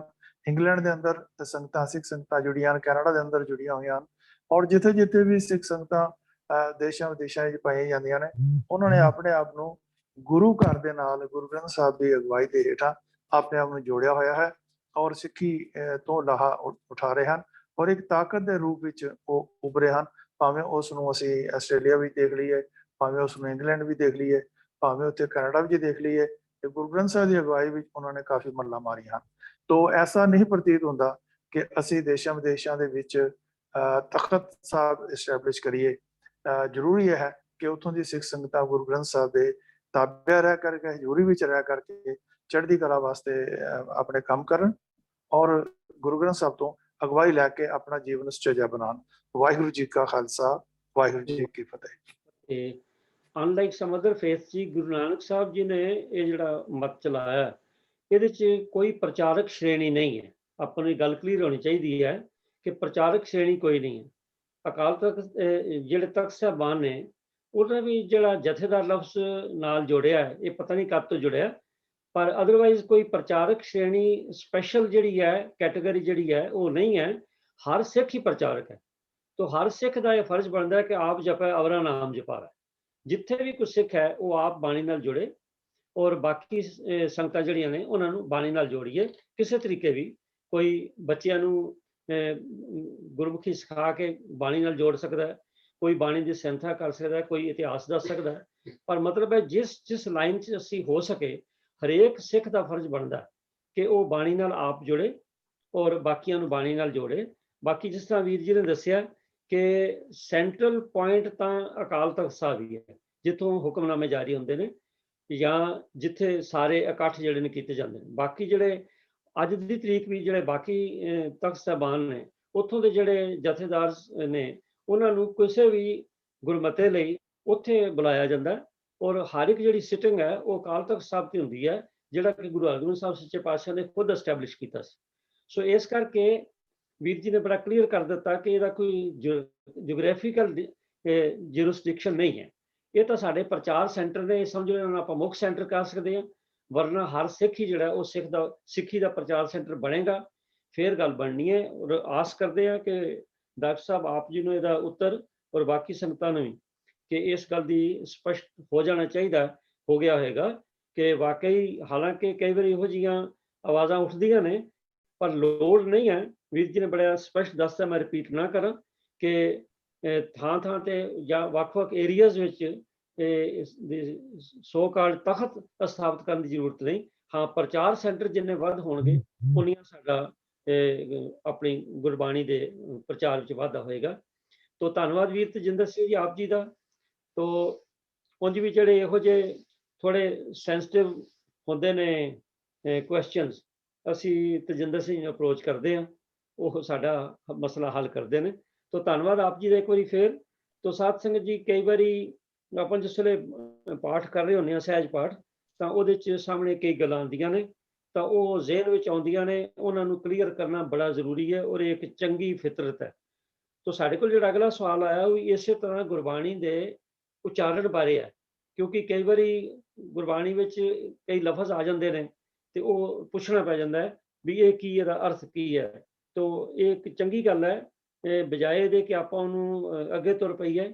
ਜਿੱਥੇ ਕਿਸੇ ਗੱਲ ਦੀ ਸਾਨੂੰ ਕੋਈ ਸ਼ੰਕਾ ਹੈ ਜਾਂ ਸਾਡੇ ਸਮਝ ਵਿੱਚ ਨਹੀਂ ਆਈ, ਉਹ ਜ਼ਰੂਰੀ ਹੈ ਕਿ ਆਪਾਂ ਪੁੱਛੀਏ। ਤੇ ਸਤਿਗੁਰਾਂ ਨੇ ਸਾਨੂੰ ਇੱਕ ਪਲੇਟਫਾਰਮ ਦਿੱਤਾ ਹੈ ਜਿੱਥੇ ਆਪਾਂ ਬਹੁਤ ਸਾਰੀ ਸੰਗਤ ਇਕੱਠੀ ਹੁੰਦੇ ਹਾਂ ਔਰ ਰਲ ਮਿਲ ਕੇ ਇੱਕ ਦੂਜੇ ਦੀ ਮਦਦ ਕਰ ਸਕਦੇ ਹਾਂ। ਤੋ ਇਹ ਸਵਾਲ ਸਾਡੇ ਕੋਲ ਆਇਆ ਕਿ ਸ੍ਰੀ ਗੁਰੂ ਗ੍ਰੰਥ ਸਾਹਿਬ ਜੀ ਦੇ ਖਿਮਾ ਕਰਨਾ, ਤੇ ਸਵਾਲ ਸਾਡੇ ਕੋਲ ਆਇਆ ਕਿ ਆਸਾ ਮਹਿਲਾ ਪੰਜਵਾਂ ਬਿਰਹੜੇ ਘਰ ਚੌਥਾ ਛੰਤਾਂ ਕੀ ਜੱਤ। ਇਹ ਟਾਈਟਲ ਹੈ, ਸਿਰਲੇਖ ਹੈ ਗੁਰਬਾਣੀ ਦੇ ਇੱਕ ਸ਼ਬਦ ਦਾ ਕਿ ਆਸਾ ਮਹਿਲਾ ਪੰਜਵਾਂ ਬਿਰਹੜੇ ਘਰ ਚੌਥਾ ਛੰਤਾਂ ਕੀ ਜੱਤ। तो ये सवाल ये आया भी ये जड़ा जत लफज है, ये अवतार सिंह का सवाल है कि जज्जा तत्ते नूं सियारी, ये जत तो की भाव है। ਤੇ ਅਸੀਂ ਬੇਨਤੀ ਕੀਤੀ ਹੈ ਜਗੀਰ ਸਿੰਘ ਜੀ ਨੂੰ ਵੀ ਇਹਦੇ ਬਾਰੇ ਸਾਨੂੰ ਉਹ ਅੱਜ ਸਮਝਾਉਣਗੇ ਕਿ ਇਹ ਜਤ ਅੱਖਰ ਕਿਉਂ ਵਰਤਿਆ, ਉਹਦਾ ਅਰਥ ਕੀ। ਜਗੀਰ ਸਿੰਘ ਜੀ। ਵਾਹਿਗੁਰੂ ਜੀ ਕਾ ਖਾਲਸਾ, ਵਾਹਿਗੁਰੂ ਜੀ ਕੀ ਫਤਿਹ। ਸਭ ਤੋਂ ਪਹਿਲਾਂ ਜੀ ਆਪਾਂ ਇਸ ਪੰਕਤੀ ਦੇ ਉਚਾਰਨ ਬਾਰੇ ਦੇਖ ਲਈਏ ਕਿ ਕਿਸ ਤਰ੍ਹਾਂ ਕਰਨਾ। ਆਸਾ ਮਹਿਲਾ ਪੰਜਵਾਂ, ਬਿਰਹੜੇ ਘਰ ਚੌਥਾ, ਸੰਤਾਂ ਕੀ ਜਤ। ਇਸ ਤਰ੍ਹਾਂ ਵਿਸਰਾਮ ਲਾ ਕੇ ਇਹਨੂੰ ਪਾਠ ਕਰਨਾ ਜੀ। ਆਸਾ ਦਾ ਮਤਲਬ ਇਹ ਹੈ ਵੀ ਇਹ ਆਸਾ ਰਾਗ ਦੇ ਵਿੱਚ ਬਾਣੀ ਉਚਾਰਨ ਕੀਤੀ ਗਈ ਹੈ। ਮਹਿਲਾ ਪੰਜਵਾਂ ਦਾ ਮਤਲਬ ਹੈ ਇਹ ਗੁਰੂ ਅਰਜਨ ਦੇਵ ਜੀ ਦੇ ਬਚਨ ਹਨ। ਬਿਰਹੜੇ ਦਾ ਮਤਲਬ ਹੁੰਦਾ ਵਿਛੋੜਾ, ਵੀ ਜਿਹੜੇ ਇਸ ਬਿਰਹੜੇ ਇੱਕ ਬਾਣੀ ਦਾ ਨਾਮ ਵੀ ਹੈ। ਇੱਥੋਂ ਇਸ ਲਈ ਬਾਣੀ ਸ਼ੁਰੂ ਹੁੰਦੀ ਹੈ ਬਿਰਹੜੇ, ਤੇ ਬਿਰਹੜੇ ਦਾ ਮਤਲਬ ਵਿਛੋੜਾ। ਇਹ ਤਿੰਨ ਸ਼ਬਦ ਹੈਗੇ ਨੇ ਇਸ ਪੰਕਤੀ ਦੇ ਵਿੱਚ ਜੀ। ਘਰ ਚੌਥੇ ਵਿੱਚ ਗਾਉਣ ਦਾ ਇਹਨੂੰ ਹੁਕਮ ਹੈ। ਸੰਤਾਂ ਕੀ ਜਤ ਦਾ ਮਤਲਬ ਇਹ ਹੈ ਜੀ ਵੀ ਸੰਗੀਤ ਅਨੁਸਾਰ ਗਾਇਨ ਦੀ ਧਾਰਨਾ ਦਾ ਨਾਂ ਜਤ ਹੈ। ਸੰਗੀਤ ਅਨੁਸਾਰ ਗਾਇਨ ਦੀ ਧਾਰਨਾ ਦਾ ਨਾਂ ਜਤ ਹੈ ਅਤੇ ਮਰਦੰਗ ਦੇ ਬੋਲ ਦਾ ਜਿੱਥੇ ਵਿਸਰਾਮ ਹੋਵੇ ਜੀ ਉਸ ਦੀ ਵੀ ਜਤ ਸੰਗਿਆ ਹੈ, ਮਤਲਬ ਉਹਨੂੰ ਵੀ ਜਤ ਕਹਿੰਦੇ ਹਨ। ਜਿੱਦਾਂ ਜੇ ਸੰਦ ਨੇ, ਇਹਨੂੰ ਆਪਾਂ ਸੰਤ ਨੂੰ ਆਪਾਂ ਸੰਦ ਵੀ ਕਹਿੰਦੇ ਆ ਜੀ। ਇਹ ਤੇ ਕਿਉਂਕਿ ਜੀ ਆਪਣੇ ਡਾਕਟਰ ਚਰਨ ਸਿੰਘ ਜੀ ਨੇ ਸ੍ਰੀ ਗੁਰੂ ਗ੍ਰੰਥ ਬਾਣੀ ਬਿਉਰੇ ਵਿੱਚ ਲਿਖਿਆ ਹੈ ਕਿ ਜਤ, ਗਤ ਤੇ ਸਾਥ, ਇੱਕ ਜਤ, ਇੱਕ ਗਤ, ਇੱਕ ਸਾਥ, ਇਹ ਤਿੰਨੇ ਹੀ ਜੋੜੀ ਮਤਲਬ ਤਬਲਾ ਦੇ ਕਰਤੱਵ ਹਨ। ਮਤਲਬ ਜਦੋਂ ਜੋੜੀ ਵਜਾਈ ਜਾਂਦੀ ਆ, ਤਬਲਾ ਵਜਾਇਆ ਜਾਂਦਾ, ਉਹਨਾਂ ਦੇ ਵਿੱਚ ਇਹ ਵਰਤੇ ਜਾਂਦੇ ਹਨ। ਹੁਣ ਇਹ ਦੱਸਿਆ ਹੈਗਾ ਵੀ ਜਤ ਕੀ ਹੁੰਦੀ ਹੈ। ਜਿਸ ਵੇਲੇ ਸੱਜਾ ਹੱਥ ਗੱਤ ਦਾ ਕੰਮ ਕਰੇ, ਗੱਤ ਦਾ ਮਤਲਬ ਇਹ ਹੈ ਗੱਤ ਵਾਂਗਰ ਉਂਗਲੀਆਂ ਵਿੱਚੋਂ ਜੋੜੀ ਦੇ ਕਿਨਾਰੇ ਅਤੇ ਵਿਚਕਾਰ ਕੰਮ ਕਰੇ, ਅਤੇ ਖੱਬਾ ਹੱਥ ਸਾਥ ਵਾਂਗਰ ਖੁਲਾਸਾ ਵਜਾਏ ਤਾਂ ਉਸਨੂੰ ਜਤ ਆਖਦੇ ਹਨ। ਇਸ ਤਰ੍ਹਾਂ ਜਤ ਦੀ ਵਿਆਖਿਆ ਕੀਤੀ ਹੈ। ਮਤਲਬ ਜਤ ਹੈ ਇਹ ਸੰਗੀਤ ਨਾਲ ਸੰਬੰਧ ਰੱਖਦਾ। ਤੇ ਜਿੰਨੀ ਕੁ ਮੈਨੂੰ ਮੈਂ ਪੜ੍ਹਿਆ ਸੀਗਾ ਜੀ ਉਹਨਾਂ ਕੁ ਮੈਂ ਤੁਹਾਡੇ ਨਾਲ ਸਾਂਝਾ ਕੀਤਾ ਜੀ। ਅਨੇਕਾਂ ਗਲਤੀਆਂ ਹੋ ਜਾਂਦੀਆਂ ਨੇ, ਗਲਤੀ ਮਾਫ ਕਰਨਾ ਜੀ। ਵਾਹਿਗੁਰੂ ਜੀ ਕਾ ਖਾਲਸਾ, ਵਾਹਿਗੁਰੂ ਜੀ ਕੀ ਫਤਿਹ। ਇਹ ਸੰਗੀਤ ਨਾਲ, ਰਿਦਮ ਨਾਲ ਸੰਬੰਧ ਰੱਖਦਾ, ਵੀਰ ਜੀ ਨੇ ਦੱਸਿਆ। ਔਰ ਅਵਤਾਰ ਸਿੰਘ ਜੀ ਜੇ ਸੰਗਤ 'ਚ ਹੈਗੇ ਨੇ ਤੇ ਉਹਨਾਂ ਨੇ ਇਹਦਾ ਉੱਤਰ ਲੈ ਲਿਆ ਹੋਣਾ। ਤੋ ਗੱਲ ਵੀ ਇੱਦਾਂ ਹੀ ਲੱਗਦੀ ਹੈ ਕਿਉਂਕਿ ਜਿਹੜੇ ਉੱਪਰ ਸਿਰਲੇਖ ਨੇ, ਜਿਸ ਤਰ੍ਹਾਂ ਆਪਾਂ ਪਿੱਛੇ ਬਾਣੀ ਦੀ ਵਿਚਾਰ ਵੀਰ ਜੀ ਕਰਦੇ ਨੇ, ਉਹ ਸੀਗਾ ਰਾਮਕਲੀ ਅੱਗੇ ਦੱਖਣੀ ਭਾਵੇਂ ਆ। ਰਾਮਕਲੀ ਜਿਹੜੀ ਹੈ ਉਹ ਦੱਖਣੀ ਸਟਾਈਲ ਤੇ ਜਿਹੜਾ ਰਿਦਮ ਹੈ ਉਹਨੂੰ ਕਰਨ ਦਾ। ਹੋਰ ਵੀ ਇਹੋ ਜਿਹੇ ਕਈ ਆਉਂਦੇ ਨੇ। ਤੋ ਇਸੇ ਤਰ੍ਹਾਂ ਇਹ ਵੀ ਜਿਹੜਾ ਸੰਤਾਂ ਕੀ ਜਤ ਤੋਂ ਭਾਵ ਕਿ ਇਹ ਉਸ ਧਾਰਨਾ ਦੇ ਨਾਲ ਸੰਬੰਧ ਰੱਖਦਾ ਹੈ। ਜਗੀਰ ਸਿੰਘ ਜੀ ਦਾ ਬਹੁਤ ਬਹੁਤ ਧੰਨਵਾਦ ਹੈ। ਤੋ ਸਤ ਸੰਗਤ ਜੀ, ਜਿਹੜੀ ਸਾਇੰਸ ਦੀ ਐਡਵਾਂਸਮੈਂਟ ਦੇ ਨਾਲ ਅੱਜ ਸਾਨੂੰ ਬੜਾ ਇਹ ਫਰਕ ਪੈ ਗਿਆ ਔਰ ਸਾਡੇ ਕੋਲ ਬੜੀਆਂ ਐਸੇ ਰਿਸੋਰਸਿਸ ਆ ਗਏ ਨੇ ਵੀ ਅਸੀਂ ਬਾਣੀ ਜਿਹੜੀ ਹੈ, ਅੱਗੇ ਮੈਨੂੰ ਯਾਦ ਹੈ ਜਿਸ ਵੇਲੇ ਤਿਆਰੀ ਕਰਨੀ ਹੁੰਦੀ ਸੀ ਤਾਂ ਮਹਾਨ ਕੋਸ਼ ਤੋਂ ਅੱਖਰ ਇੱਕ ਇੱਕ ਲੱਭਣਾ ਜਾਂ ਹੋਰ ਗੁਰਬਾਣੀ ਦਾ ਇੱਕ ਤੁਕ ਲੱਭਣੀ ਤਾਂ ਉਹ ਕਾਫੀ ਸਮਾਂ ਲੱਗਦਾ ਸੀ। ਹੁਣ ਸਭ ਕੁਝ ਕੰਪਿਊਟਰ ਨੇ ਸੌਖਾ ਕਰਤਾ ਕੰਮ। ਤੋ ਸੌਖਾ ਕਰਨ ਦਾ ਇਹ ਹੈ ਕਿ ਨਾਲ ਹੀ ਆਪਾਂ ਹੁਣ ਠੀਕ ਹੈ ਸਾਨੂੰ ਜਿੱਥੇ ਇੱਕਦਮ ਚੀਜ਼ ਅਵੇਲੇਬਿਲਿਟੀ ਹੈ ਤੇ ਆਪਾਂ ਸ਼ੁਰੂ ਕਰਤਾ ਵੀ ਪਾਠ ਜਿਹੜਾ ਉਸ ਆਪਣੇ ਲੈਪਟਾਪ ਤੋਂ ਕਰ ਸਕਦੇ ਹਾਂ, ਫੋਨ ਤੋਂ ਕਰ ਸਕਦੇ ਹਾਂ, ਜਿੱਥੋਂ ਮਰਜ਼ੀ ਕਰ ਸਕਦੇ ਹਾਂ। ਤੋ ਸਾਡੇ ਕੋਲ ਇੱਕ ਸਵਾਲ ਆਇਆ ਵੀ ਕਿ ਲੈਪਟਾਪ ਤੋਂ ਸਹਿਜ ਪਾਠ ਕੀਤਾ ਜਾ ਸਕਦਾ ਹੈ? ਇਹ ਕਿਸੇ ਦਾ ਸਵਾਲ ਹੈ ਸਰ ਗੁਰਦਿਆਲ ਸਿੰਘ ਜੀ ਕੈਨੇਡਾ ਤੋਂ, ਉਹਨਾਂ ਦਾ ਸਵਾਲ ਹੈ। ਤੇ ਮੈਂ ਪਹਿਲੇ ਤਾਂ ਕਿ ਖਿਮਾ ਮੰਗਦਾ ਕਿ ਉਹਨਾਂ ਦਾ ਸਵਾਲ ਪਿਛਲੀ ਵਾਰ ਵੀ ਪੈਂਡਿੰਗ ਰਹਿ ਗਿਆ ਸੀਗਾ ਤੇ ਡਿਲੇ ਹੋ ਗਿਆ। ਤੇ ਮੈਂ ਉਹਨਾਂ ਤੋਂ ਪਹਿਲੇ ਤੇ ਖਿਮਾ ਮੰਗਦਾ ਤੇ ਮੈਂ ਬੇਨਤੀ ਕਰਦਾ ਸਾਂ ਮਨਮੋਹਨ ਸਿੰਘ ਉਹ ਸਾਡੀ ਆਇਆ ਜਿਹੜਾ ਸਹਿਜ ਆਪਾਂ ਕੇਵਲ ਗ੍ਰੰਥ ਸਾਹਿਬ ਤੋਂ ਕਰ ਸਕਦੇ ਹਾਂ ਜਾਂ ਲੈਪਟਾਪ ਤੋਂ ਵੀ ਕਰ ਸਕਦੇ ਹਾਂ। ਚਾਨਣਾ ਪਾਓ ਤਾਂ ਮਨਮੋਹਨ ਸਿੰਘ। ਵਾਹਿਗੁਰੂ ਜੀ ਕਾ ਖਾਲਸਾ, ਵਾਹਿਗੁਰੂ ਜੀ ਕੀ ਫਤਿਹ। ਜੋ ਵੀਰ ਜੀ ਨੇ ਸਵਾਲ ਪੜ੍ਹਿਆ ਹੈ ਕਿ ਸਹਿਜ ਪਾਠ ਲੈਪਟਾਪ ਤੋਂ ਕੀਤਾ ਜਾ ਸਕਦਾ ਹੈ, ਸੋ ਮੈਂ ਆਪਣੀ ਤਰਫੋਂ ਜੋ ਬੇਨਤੀ ਕਰਨਾ ਚਾਹੁੰਦਾ ਕਿ ਸਾਨੂੰ ਕੋਸ਼ਿਸ਼ ਕਰਨੀ ਚਾਹੀਦੀ ਹੈ ਜਦੋਂ ਵੀ ਅਸੀਂ ਗੁਰਬਾਣੀ ਪੜ੍ਹੀਏ, ਗੁਰਬਾਣੀ ਅਸੀਂ ਗਿਆਨ ਅਤੇ ਆਤਮਿਕ ਆਨੰਦ ਵਾਸਤੇ ਪੜ੍ਹਦੇ ਹਾਂ। ਜਦੋਂ ਵੀ ਸਤਿਗੁਰੂ ਪਾਤਸ਼ਾਹ ਦੀ ਬਾਣੀ ਨੂੰ ਪੜ੍ਹਨਾ ਹੋਵੇ ਤਾਂ ਪਹਿਲਾਂ ਕੋਸ਼ਿਸ਼ ਕਰਨੀ ਚਾਹੀਦੀ ਹੈ ਕਿ ਸਾਨੂੰ ਧੰਨ ਸਾਹਿਬ ਸ੍ਰੀ ਗੁਰੂ ਗ੍ਰੰਥ ਸਾਹਿਬ ਜੀ ਦੀ ਪਵਿੱਤਰ ਗੋਦ ਵਿੱਚ ਬੈਠ ਕੇ ਗੁਰਬਾਣੀ ਦਾ ਜੋ ਆਨੰਦ ਹੈ ਉਹ ਮਾਣਨਾ ਚਾਹੀਦਾ ਹੈ। ਕਿਸੇ ਥਾਂ ਦੇ ਉੱਤੇ ਕਿਸੇ ਕਾਰਨ ਜੇ ਕਦੇ ਸਾਡੇ ਕੋਲ ਸਾਹਿਬ ਸ੍ਰੀ ਗੁਰੂ ਗ੍ਰੰਥ ਸਾਹਿਬ ਜੀ ਦਾ ਪ੍ਰਕਾਸ਼ ਨਹੀਂ ਹੈ, ਗੁਰਦੁਆਰੇ ਸਾਹਿਬ ਤੋਂ ਅਸੀਂ ਦੂਰ ਹਾਂ, ਤਾਂ ਜੇ ਕਦੇ ਸਾਡੇ ਕੋਲ ਸੈਂਚੀਆਂ ਅਵੇਲੇਬਲ ਨੇ, ਸੈਂਚੀਆਂ ਤੋਂ ਪਾਠ ਕਰਨਾ ਚਾਹੀਦਾ ਹੈ, ਗੁਟਕੇ ਤੋਂ ਪਾਠ ਕਰਨਾ ਚਾਹੀਦਾ ਹੈ। ਲੇਕਿਨ ਕਈ ਵਾਰ ਜੇ ਕਦੇ ਕੋਈ ਐਸੇ ਹਾਲਾਤ ਬਣਦੇ ਹਨ ਜਿੱਥੇ ਸਾਡੇ ਕੋਲ ਸਾਹਿਬ ਸ੍ਰੀ ਗੁਰੂ ਗ੍ਰੰਥ ਸਾਹਿਬ ਜੀ ਦਾ ਪ੍ਰਕਾਸ਼ ਨਹੀਂ ਹੈ, ਸੈਂਚੀਆਂ ਅਵੇਲੇਬਲ ਨਹੀਂ ਹਨ, ਜਾਂ ਪੋਥੀ ਗੁਟਕਾ ਸਾਹਿਬ ਸਾਡੇ ਕੋਲ ਨਹੀਂ ਹੈ, ਐਸੇ ਹਾਲਾਤਾਂ ਦੇ ਅੰਦਰ ਜੇ ਕਦੇ ਸਾਨੂੰ ਕਿਤੇ ਜ਼ਰੂਰਤ ਪੈ ਜਾਵੇ ਪਾਠ ਕਰਨਾ ਹੈ, ਤੇ ਜੇ ਕਦੇ ਲੈਪਟਾਪ ਜਾਂ ਮੋਬਾਈਲ ਤੋਂ ਪਾਠ ਕਰਨ ਦਾ ਸਾਨੂੰ ਕਿਤੇ ਮੌਕਾ ਲੱਗਦਾ ਹੈ ਜਾਂ ਕਰਨ ਦਾ ਸਾਨੂੰ ਮਜਬੂਰੀ ਬਣਦੀ ਹੈ, ਤਾਂ ਉਹਦੇ ਵਿੱਚ ਕੋਈ ਸ਼ੰਕਾ ਨਹੀਂ ਕਰਨਾ ਚਾਹੀਦਾ ਕਿ ਉਸ ਦੇ ਨਾਲ ਸਾਨੂੰ ਪਾਠ ਕਰਨ ਦੇ ਨਾਲ ਕੋਈ ਹਰਜ ਹੈ ਜਾਂ ਸਾਡੇ ਪਾਠ ਕਰਨ ਦਾ ਸਾਨੂੰ ਫਲ ਨਹੀਂ ਲੱਭੇਗਾ, ਕਿਉਂਕਿ ਪਾਠ ਅਸੀਂ ਆਤਮਿਕ ਆਨੰਦ ਤੇ ਗਿਆਨ ਵਾਸਤੇ ਕਰਨਾ ਹੈ। ਗੁਰਮਤਿ ਦੀ ਸੋਝੀ, ਗੁਰਮਤਿ ਦਾ ਗਿਆਨ ਜੋ ਸਤਿਗੁਰਾਂ ਦਾ ਸਾਡੇ ਵਾਸਤੇ ਹੁਕਮ ਹੈ। ਮੈਂ ਇਸ ਕਰਕੇ ਬੇਨਤੀ ਕਰ ਰਿਹਾ ਕਿ ਜਦੋਂ ਅਸੀਂ ਧੰਨ ਸਾਹਿਬ ਸ੍ਰੀ ਗੁਰੂ ਗ੍ਰੰਥ ਸਾਹਿਬ ਜੀ ਦੀ ਪਵਿੱਤਰ ਗੋਦ ਵਿੱਚ ਬੈਠਦੇ ਹਾਂ, ਤਾਬਿਆਂ 'ਚ ਬੈਠਦੇ ਹਾਂ ਜਾਂ ਮਹਾਰਾਜ ਦੇ ਹਜ਼ੂਰ ਬੈਠਦੇ ਹਾਂ, ਉਸ ਵੇਲੇ ਇੱਕ ਰੂਹਾਨੀ ਵਾਤਾਵਰਨ ਵੱਖਰਾ ਜਿਹਾ ਬਣਦਾ ਹੈ। ਇੱਕ ਸਾਂਝ ਪੈਦਾ ਹੁੰਦੀ ਹੈ ਕਿ ਅਸੀਂ ਬਿਲਕੁਲ ਗੁਰੂ ਪਾਤਸ਼ਾਹ ਦੀ ਗੋਦ ਦਾ ਆਨੰਦ ਮਾਣ ਰਹੇ ਹਾਂ, ਸਤਿਗੁਰੂ ਪਾਤਸ਼ਾਹ ਦੇ ਕੋਲ ਬੈਠੇ ਹੋਏ ਹਾਂ। ਲੇਕਿਨ ਜੇਕਰ ਮਜਬੂਰੀ ਵਸ ਐਸੇ ਹਾਲਾਤ ਬਣਦੇ ਨੇ ਤਾਂ ਉਹਦੇ ਵਿੱਚ ਸ਼ੰਕਾ ਵੀ ਨਹੀਂ ਕਰਨੀ ਚਾਹੀਦੀ ਕਿ ਅਸੀਂ ਲੈਪਟਾਪ ਤੋਂ ਪਾਠ ਕੀਤਾ ਹੈ ਜਾਂ ਮੋਬਾਈਲ ਤੋਂ ਪਾਠ ਕੀਤਾ ਹੈ ਤੇ ਇਹਦੇ ਵਿੱਚ ਕੋਈ ਮਾੜੀ ਗੱਲ ਹੈ। ਉਹ ਅਸੀਂ ਕਰ ਸਕਦੇ ਹਾਂ, ਕਿਉਂਕਿ ਅੱਜ ਸਿੱਖ ਬੜੇ ਦੂਰ ਦੁਰਾਡੇ ਇਲਾਕਿਆਂ ਤੱਕ ਜੋ ਹੈ ਪਹੁੰਚਿਆ ਹੋਇਆ ਹੈ। ਕਈ ਥਾਵਾਂ ਦੇ ਉੱਤੇ ਹਾਲਾਤ ਅਵੇਲੇਬਲ ਨਹੀਂ ਹਨ, ਹਾਲਾਤ ਵੀ ਐਸੇ ਨਹੀਂ ਹਨ ਜਾਂ ਸਾਡੇ ਕੋਲ ਅਵੇਲੇਬਿਲਿਟੀ ਨਹੀਂ ਹੈ ਕਿ ਅਸੀਂ ਜੋ ਹੈ ਸਾਨੂੰ ਪੋਥੀਆਂ ਜਾਂ ਸੈਂਚੀਆਂ ਜਾਂ ਧੰਨ ਸਾਹਿਬ ਸ੍ਰੀ ਗੁਰੂ ਗ੍ਰੰਥ ਸਾਹਿਬ ਜੀ ਦਾ ਪ੍ਰਕਾਸ਼ ਅਵੇਲੇਬਲ ਹੋਵੇ। ਤਾਂ ਐਸੇ ਹਾਲਾਤਾਂ ਦੇ ਅੰਦਰ ਮਜਬੂਰੀ ਬਣ ਜਾਂਦੀ ਹੈ ਕਿ ਜਿਸ ਗੁਰਸਿੱਖ ਨੇ ਬਾਣੀ ਪੜ੍ਹਨੀ ਹੈ, ਪਾਠ ਕਰਨਾ ਹੈ, ਤੇ ਉਹ ਲੈਪਟਾਪ ਤੋਂ ਵੀ ਕਰ ਸਕਦਾ ਹੈ ਤੇ ਮੋਬਾਈਲ ਤੋਂ ਵੀ ਕਰ ਸਕਦਾ ਹੈ ਪਾਠ। ਬਾਕੀ ਜਦੋਂ ਵੀ ਧੰਨ ਸਾਹਿਬ ਸ੍ਰੀ ਗੁਰੂ ਗ੍ਰੰਥ ਸਾਹਿਬ ਜੀ ਦੇ ਸਹਿਜ ਪਾਠ ਅਸੀਂ ਪ੍ਰਾਰੰਭ ਕਰਨੇ ਨੇ ਤਾਂ ਉਹਦੇ ਵਿੱਚ ਪਾਠ ਪ੍ਰਾਰੰਭਤਾ ਵੇਲੇ ਤੇ ਸਮਾਪਤੀ ਵੇਲੇ ਸਾਨੂੰ ਇਹ ਧੰਨ ਗੁਰੂ ਗ੍ਰੰਥ ਸਾਹਿਬ ਜੀ ਅੱਗੇ ਅਰਦਾਸ ਕਰਕੇ ਤੇ ਸਾਹਿਬ ਸ੍ਰੀ ਗੁਰੂ ਗ੍ਰੰਥ ਸਾਹਿਬ ਜੀ ਤੋਂ ਹੀ ਆਰੰਭਤਾ ਕਰਨੀ ਚਾਹੀਦੀ ਹੈ ਤੇ ਸਾਹਿਬ ਸ੍ਰੀ ਗੁਰੂ ਗ੍ਰੰਥ ਸਾਹਿਬ ਜੀ ਤੋਂ ਹੀ ਭੋਗ ਪਾਣੇ ਚਾਹੀਦੇ ਹਨ। ਇਹ ਸਾਡੇ ਵਾਸਤੇ ਕੋਈ ਵੱਡਾ ਨਹੀਂ ਹੋਵੇਗਾ, ਕਿਉਂਕਿ ਜਿਸ ਵੀ ਸ਼ਹਿਰ ਵਿੱਚ ਅਸੀਂ ਰਹਿੰਦੇ ਹੋਵਾਂਗੇ, ਸ਼ਹਿਰ ਦੇ ਵਿੱਚ ਕਿਤੇ ਨਾ ਕਿਤੇ ਅੱਜ ਦੁਨੀਆ ਦਾ ਕੋਈ ਐਸੀ ਥਾਂ ਨਹੀਂ ਜਿੱਥੇ ਸਿੱਖ ਹੋਵੇ ਤੇ ਉੱਥੇ ਗੁਰੂ ਘਰ ਨਾ ਹੋਵੇ। ਇੰਨੀ ਗੱਲ ਜ਼ਰੂਰ ਹੋ ਸਕਦੀ ਹੈ ਕਿ ਅਸੀਂ ਗੁਰੂ ਘਰ ਤੋਂ ਥੋੜੇ ਦੂਰ ਹੋ ਸਕਦੇ ਹਾਂ, ਤੇ ਜਿੱਥੇ ਦੂਰ ਹੋ ਸਕਦੇ ਉੱਥੇ ਰੋਜ਼ ਅਗਰ ਅਸੀਂ ਨਹੀਂ ਜਾ ਸਕਦੇ, ਰੋਜ਼ ਅਸੀਂ ਜਾ ਕੇ ਪਾਠ ਤਾਬਿਆਂ 'ਚ ਬੈਠ ਕੇ ਨਹੀਂ ਕਰ ਸਕਦੇ, ਸਾਡੇ ਕੋਲ ਸੰਚੀਆਂ ਅਵੇਲੇਬਲ ਨਹੀਂ ਹਨ ਜਾਂ ਸਾਡੇ ਕੋਲ ਪੋਥੀਆਂ ਨਹੀਂ ਹਨ, ਤਾਂ ਉਹਦੇ ਵਾਸਤੇ ਅਸੀਂ ਅਗਰ ਜਿਕਦੇ ਸਾਨੂੰ ਲੈਪਟਾਪ ਜਾਂ ਮੋਬਾਈਲ ਤੋਂ ਕਰਨਾ ਪਵੇ ਤੇ ਕਰ ਸਕਦੇ ਹਾਂ। ਲੇਕਿਨ ਇੱਕ ਗੱਲ ਦਾ ਜ਼ਰੂਰ ਧਿਆਨ ਰੱਖਿਆ ਜਾਵੇ ਕਿ ਪਹਿਲ ਸਾਨੂੰ ਦੇਣੀ ਚਾਹੀਦੀ ਹੈ ਕਿ ਅਸੀਂ ਧੰਨ ਸਾਹਿਬ ਸ੍ਰੀ ਗੁਰੂ ਗ੍ਰੰਥ ਸਾਹਿਬ ਜੀ ਦੀ ਪਵਿੱਤਰ ਗੋਦ 'ਚ ਬੈਠ ਕੇ ਪਾਠ ਕਰੀਏ ਜਾਂ ਸੰਚੀਆਂ ਤੋਂ ਕਰੀਏ ਜਾਂ ਪੋਥੀਆਂ ਤੋਂ ਕਰੀਏ। ਕਾਰਨਵਸ ਜੇਕਦੇ ਇਹੋ ਜਿਹੇ ਹਾਲਾਤ ਬਣਦੇ ਨੇ, ਕਿਸੇ ਦੂਜੀ ਥਾਂ ਤੋਂ ਕਰਨੇ ਪੈਂਦੇ ਨੇ, ਜਿਵੇਂ ਲੈਪਟਾਪ ਜਾਂ ਮੋਬਾਈਲ ਤੋਂ ਕਰਨੇ ਨੇ, ਅੱਜ ਦੀ ਟੈਕਨੋਲੋਜੀ ਦਾ ਇਸਤੇਮਾਲ ਕਰਨਾ ਹੈ, ਉਹ ਵੀ ਅਸੀਂ ਕਰ ਸਕਦੇ ਹਾਂ, ਉਹਦੇ 'ਚ ਹਰਜ ਕੋਈ ਨਹੀਂ। ਲੇਕਿਨ ਜੋ ਪਾਠ ਦੀ ਪ੍ਰਾਰੰਭਤਾ ਹੈ ਤੇ ਸਮਾਪਤੀ ਹੈ ਉਹ ਹਰ ਹਾਲਤ ਵਿੱਚ ਕੇਵਲ ਗੁਰੂ ਗ੍ਰੰਥ ਸਾਹਿਬ ਜੀ ਤੋਂ ਹੀ ਕੀਤੀ ਜਾਣੀ ਚਾਹੀਦੀ ਹੈ ਤੇ ਕੀਤੀ ਜਾ ਸਕਦੀ ਹੈ। ਇੰਨੀ ਕੋ ਬੇਨਤੀ ਸੀ, ਆਸ ਹੈ ਪ੍ਰਵਾਨ ਕਰੋਗੇ। ਵਾਹਿਗੁਰੂ ਜੀ ਕਾ ਖਾਲਸਾ, ਵਾਹਿਗੁਰੂ ਜੀ ਕੀ ਫਤਿਹ। ਫਤਿਹ। ਵੀਰ ਜੀ ਨੇ ਦੱਸਿਆ ਕਿ ਪ੍ਰਾਰੰਭਤਾ ਤੇ ਸਮਾਪਤੀ ਵੇਲੇ ਸਾਨੂੰ ਗੁਰੂ ਗ੍ਰੰਥ ਸਾਹਿਬ ਜੀ ਦੇ ਸਾਹਮਣੇ ਹਾਜ਼ਰ ਹੋਣਾ ਚਾਹੀਦਾ। ਦੇਖੋ ਸਾਹਿਬ, ਮੈਂ ਬੇਨਤੀ ਕਰਦੀ ਹਾਂ ਵੀ ਇਸ ਕੁਐਸਚਨ ਤੇ ਵੀ ਕਈ ਸੱਜਣ ਡਿਬੇਟ ਕਰਦੇ ਨੇ, ਪਰ ਮੈਂ ਬੇਨਤੀ ਕਰਦੀ ਹਾਂ ਵੀ ਇੱਕ ਉਦਮ ਹੈ, ਇੱਕ ਕੰਫਰਟ ਜ਼ੋਨ ਹੈ। ਜਿਹੜਾ ਕੰਮ ਅਸੀਂ ਉਦਮ ਕਰਕੇ ਕਰਦੇ ਹਾਂ, ਜਦ ਥੋੜ੍ਹੀਆਂ ਸਾਨੂੰ ਐਫਰਟ ਕਰਨੀਆਂ ਪੈਣ, ਉਹਦੇ ਸਾਡਾ ਮਨ ਕੁਦਰਤੀ ਗੱਲ ਹੈ ਜ਼ਿਆਦਾ ਜੁੜਦਾ।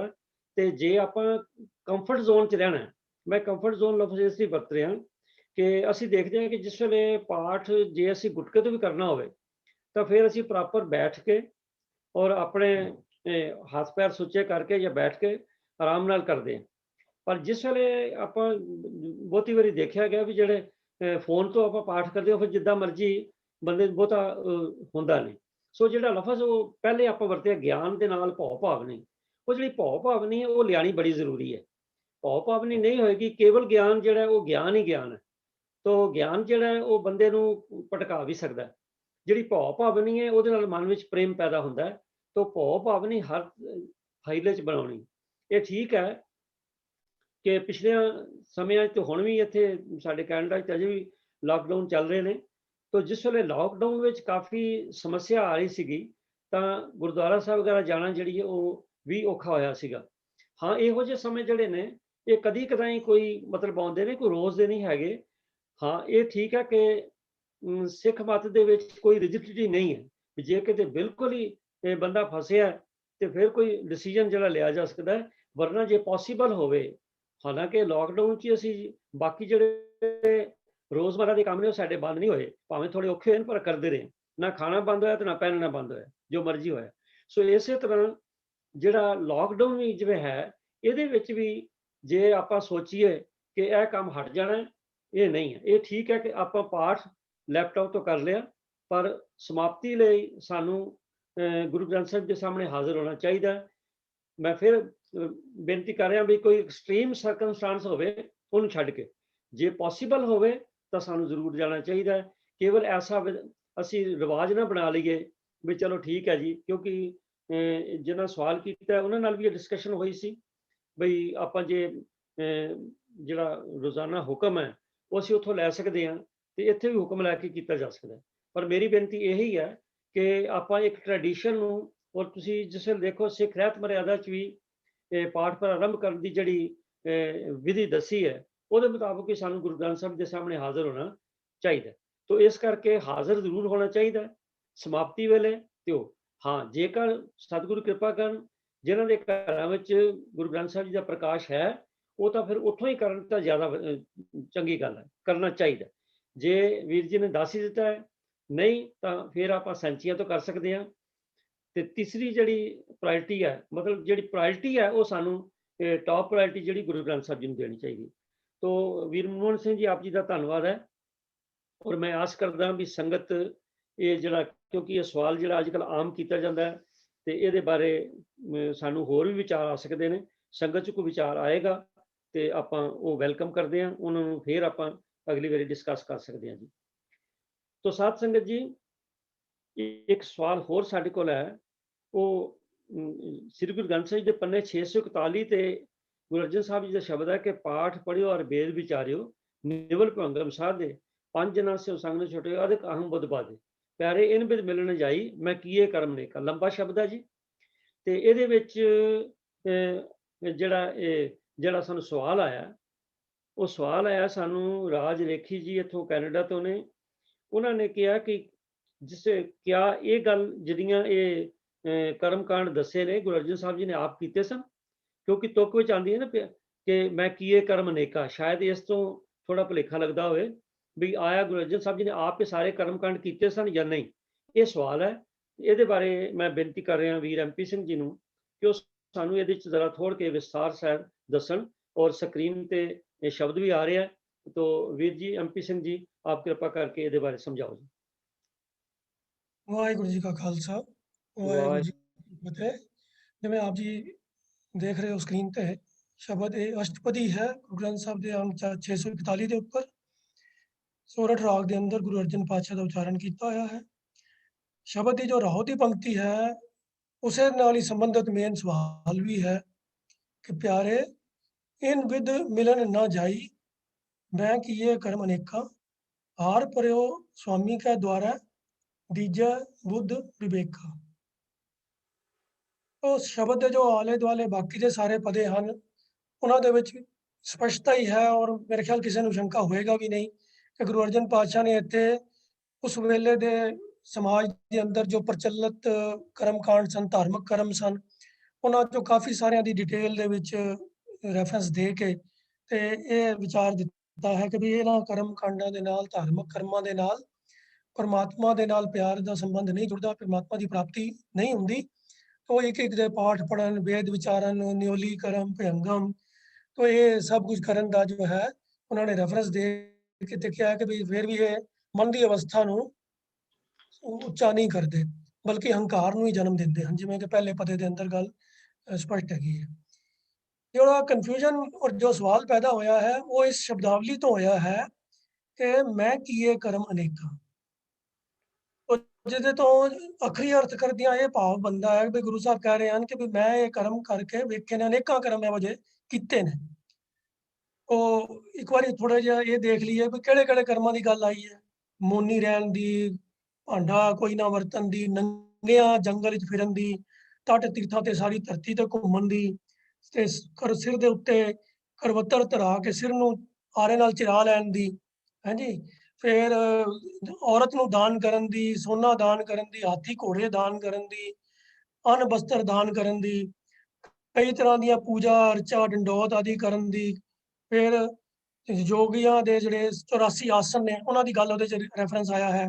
ਫਿਰ ਰਾਜੇ ਜਿਹੜੇ ਬੜੇ ਹੁਕਮ ਚੜਾ ਕੇ ਆਪਣਾ ਰਾਜ ਦੇ ਉੱਤੇ ਹੰਕਾਰ ਨਾਲ ਫਿਰਦੇ ਨੇ, ਜਾਂ ਭੋਗ ਵਿਲਾਸ ਵਿੱਚ ਖਚਤ ਰਹਿੰਦੇ ਨੇ, ਸੋਹਣੀਆਂ ਇਸਤਰੀਆਂ ਔਰ ਸੋਹਣੀ ਸੇਜਾਂ ਦੇ ਵਿੱਚ ਮਸਤ ਰਹਿੰਦੇ ਨੇ, ਪਰਫਿਊਮਸ ਦੀ ਵਰਤੋਂ ਕਰਦੇ ਨੇ। ਇਹ ਸਾਰੀਆਂ ਚੀਜ਼ਾਂ ਦੇ ਰੈਫਰੈਂਸ ਅਲੱਗ-ਅਲੱਗ ਪਦਿਆਂ ਵਿੱਚ ਆਇਆ ਹੈ। ਤੋ ਸੋਚਣ ਵਾਲੀ ਗੱਲ ਇਹ ਹੈ ਕਿ ਜਿੰਨੇ ਕਰਮਾਂ ਦਾ ਇਸ ਸ਼ਬਦ ਵਿੱਚ ਰੈਫਰੈਂਸ ਆਇਆ ਹੈ, ਇਹ ਇੱਕ ਜਨਮ ਵਿੱਚ ਇੱਕ ਬੰਦੇ ਦੇ ਕਰਨ ਦੇ ਤਾਂ ਵੈਸੇ ਹੀ ਮੁਮਕਿਨ ਨਹੀਂ ਹਨ। ਜੇ ਕੋਈ ਸਿਰ ਤੇ ਆ ਰਿਹਾ ਧਰਵਾ ਕੇ ਸਿਰ ਚਿਰਵਾ ਲੇਗਾ ਆਪਣਾ, ਤੇ ਬਾਕੀ ਦੇ ਕਰਮ ਕਰਨ ਵਾਸਤੇ ਤੇ ਉਹਦੇ ਕੋਲ ਅਪਰਚੁਨਿਟੀ ਮੁੱਕ ਜਾਏਗੀ। ਤੇ ਜੇ ਉਹ ਮੌਨ ਭਇਓ ਕਰਪਾਤੀ ਰਹੇਗਾ, ਬਾਣੀ 'ਚ ਨੰਗਾ ਫਿਰੇਗਾ, ਤੇ ਫਿਰ ਰਾਜ ਵਾਲਾ ਜੋ ਹੁਕਮ ਹੈ ਉਹ ਵਾਲੇ ਕੰਮ ਨਹੀਂ ਕਰ ਸਕਦਾ, ਚੋਆ ਚੰਦਨ ਵਾਲੇ ਕੰਮ ਨਹੀਂ ਕਰ ਸਕਦਾ। तो ये एक बंदे वास्ते एक जन्म ਵਿੱਚ ਕਰਨਾ ਤੇ ਮੁਮਕਿਨ ਹੀ ਨਹੀਂ ਹੈ। तो फिर ਇਹ ਕੋਈ ਕਿਵੇਂ ਕਹਿ ਸਕਦਾ ਹੈ ਕਿ ਮੈਂ ਕਰਕੇ ਇਹ ਦੇਖੇ ਨੇ?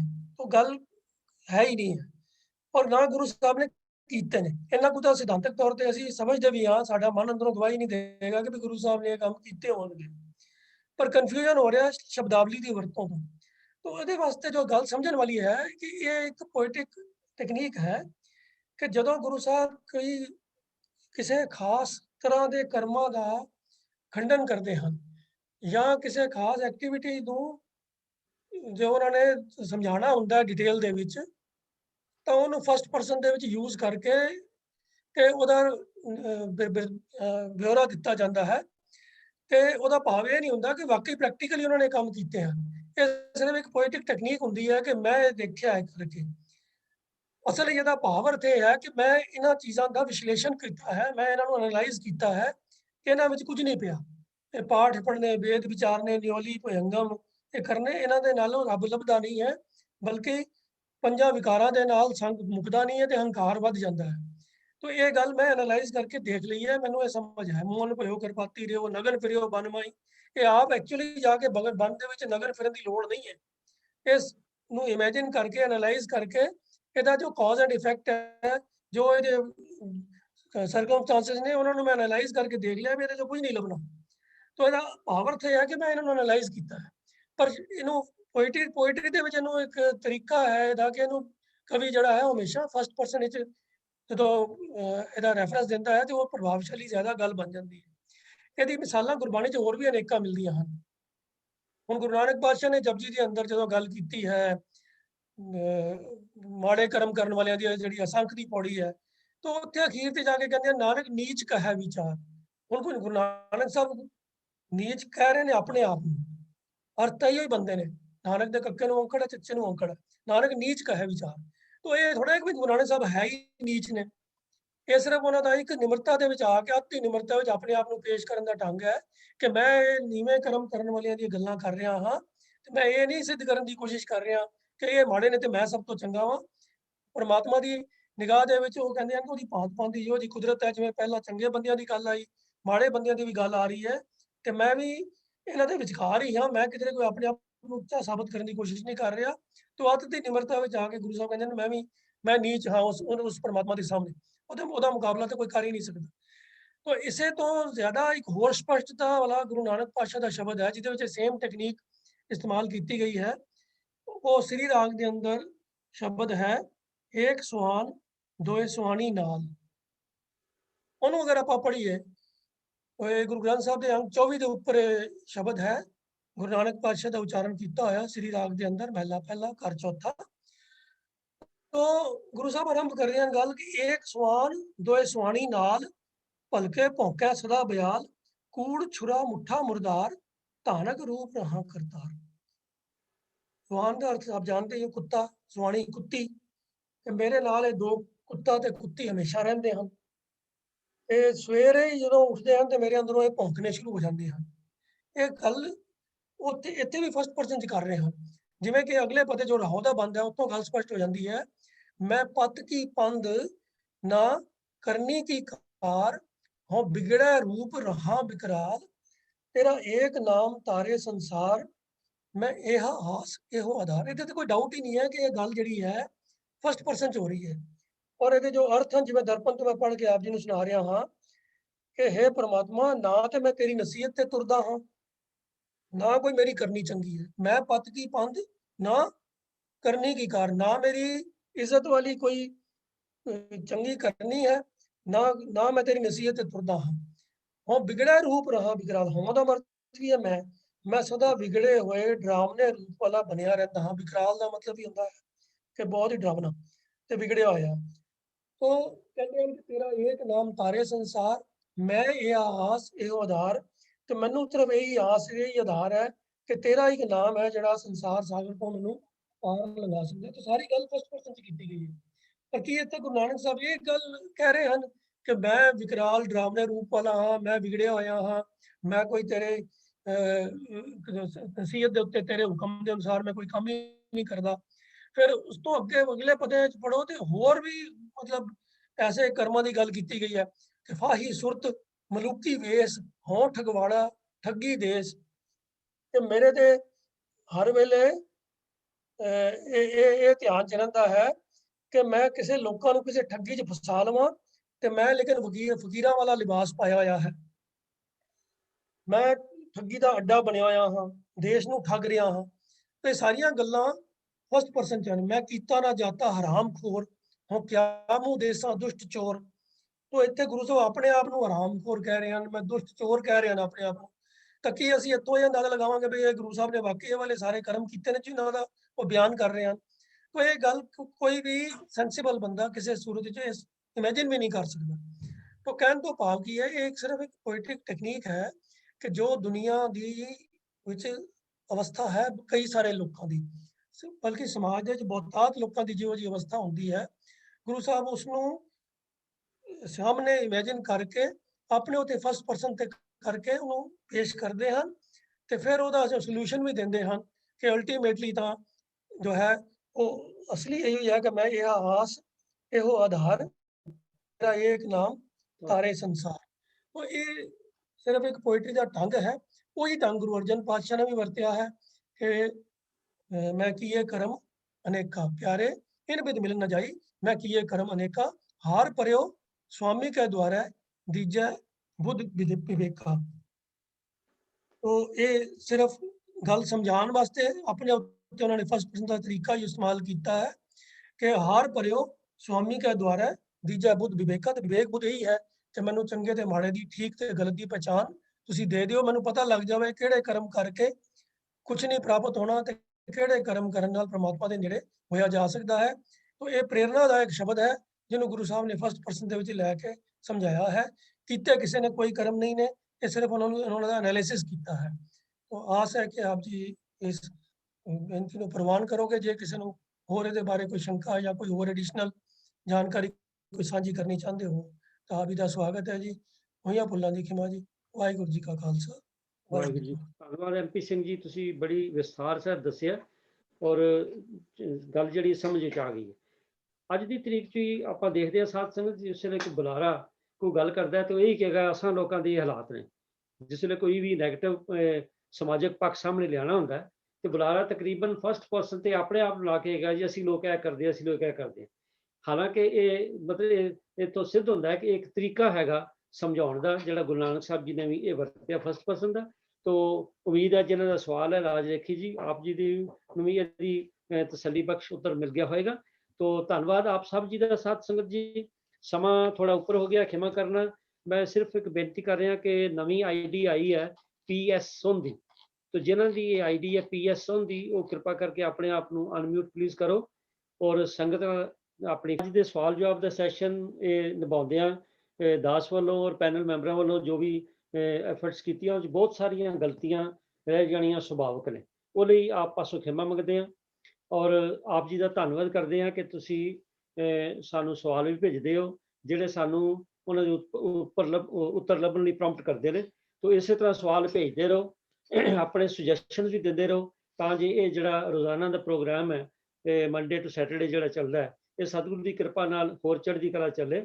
ਔਰ ਸੰਗਤਾਂ ਜਿਹੜੀਆਂ ਨੇ ਉਹ ਨਿਤਾ ਪ੍ਰਤੀ ਇੱਕ ਦੋ ਜ਼ਰੂਰ ਸੱਜਣ ਜਿਹੜੇ ਨੇ ਨਾਲ ਜੁੜ ਰਹੇ ਨੇ। ਆਪ ਸਭ ਦਾ ਧੰਨਵਾਦ। ਜਿਹੜੀ ਸੰਗਤ ਆ ਰਹੀ ਹੈ ਉਹਨਾਂ ਨੂੰ ਇਹ ਕੋਈ ਫੇਰ ਬੇਨਤੀ ਹੈ ਵੀ ਅਸੀਂ ਕੋਸ਼ਿਸ਼ ਇਹ ਕਰ ਰਹੀ ਹਾਂ ਕਿ ਵੱਧ ਤੋਂ ਵੱਧ ਸੰਗਤਾਂ ਨੂੰ ਇਸ ਪਾਸੇ ਜੋੜੀਏ। ਜਿਨ੍ਹਾਂ ਕੋਲ ਵੀ ਸਮਾਂ ਹੋ ਸਕੇ ਉਹ ਇਸ ਜ਼ੂਮ ਰਾਹੀਂ ਸਾਡੇ ਨਾਲ ਜੁੜ ਕੇ ਇਸ ਸੰਗਤ ਦਾ ਹਿੱਸਾ ਬਣ। ਸਭ ਦਾ ਧੰਨਵਾਦ। ਹੋਈਆਂ ਭੁੱਲਾਂ ਦੀ ਖਿਮਾ। ਵਾਹਿਗੁਰੂ ਜੀ ਕਾ ਖਾਲਸਾ, ਵਾਹਿਗੁਰੂ ਜੀ ਕੀ ਫਤਿਹ।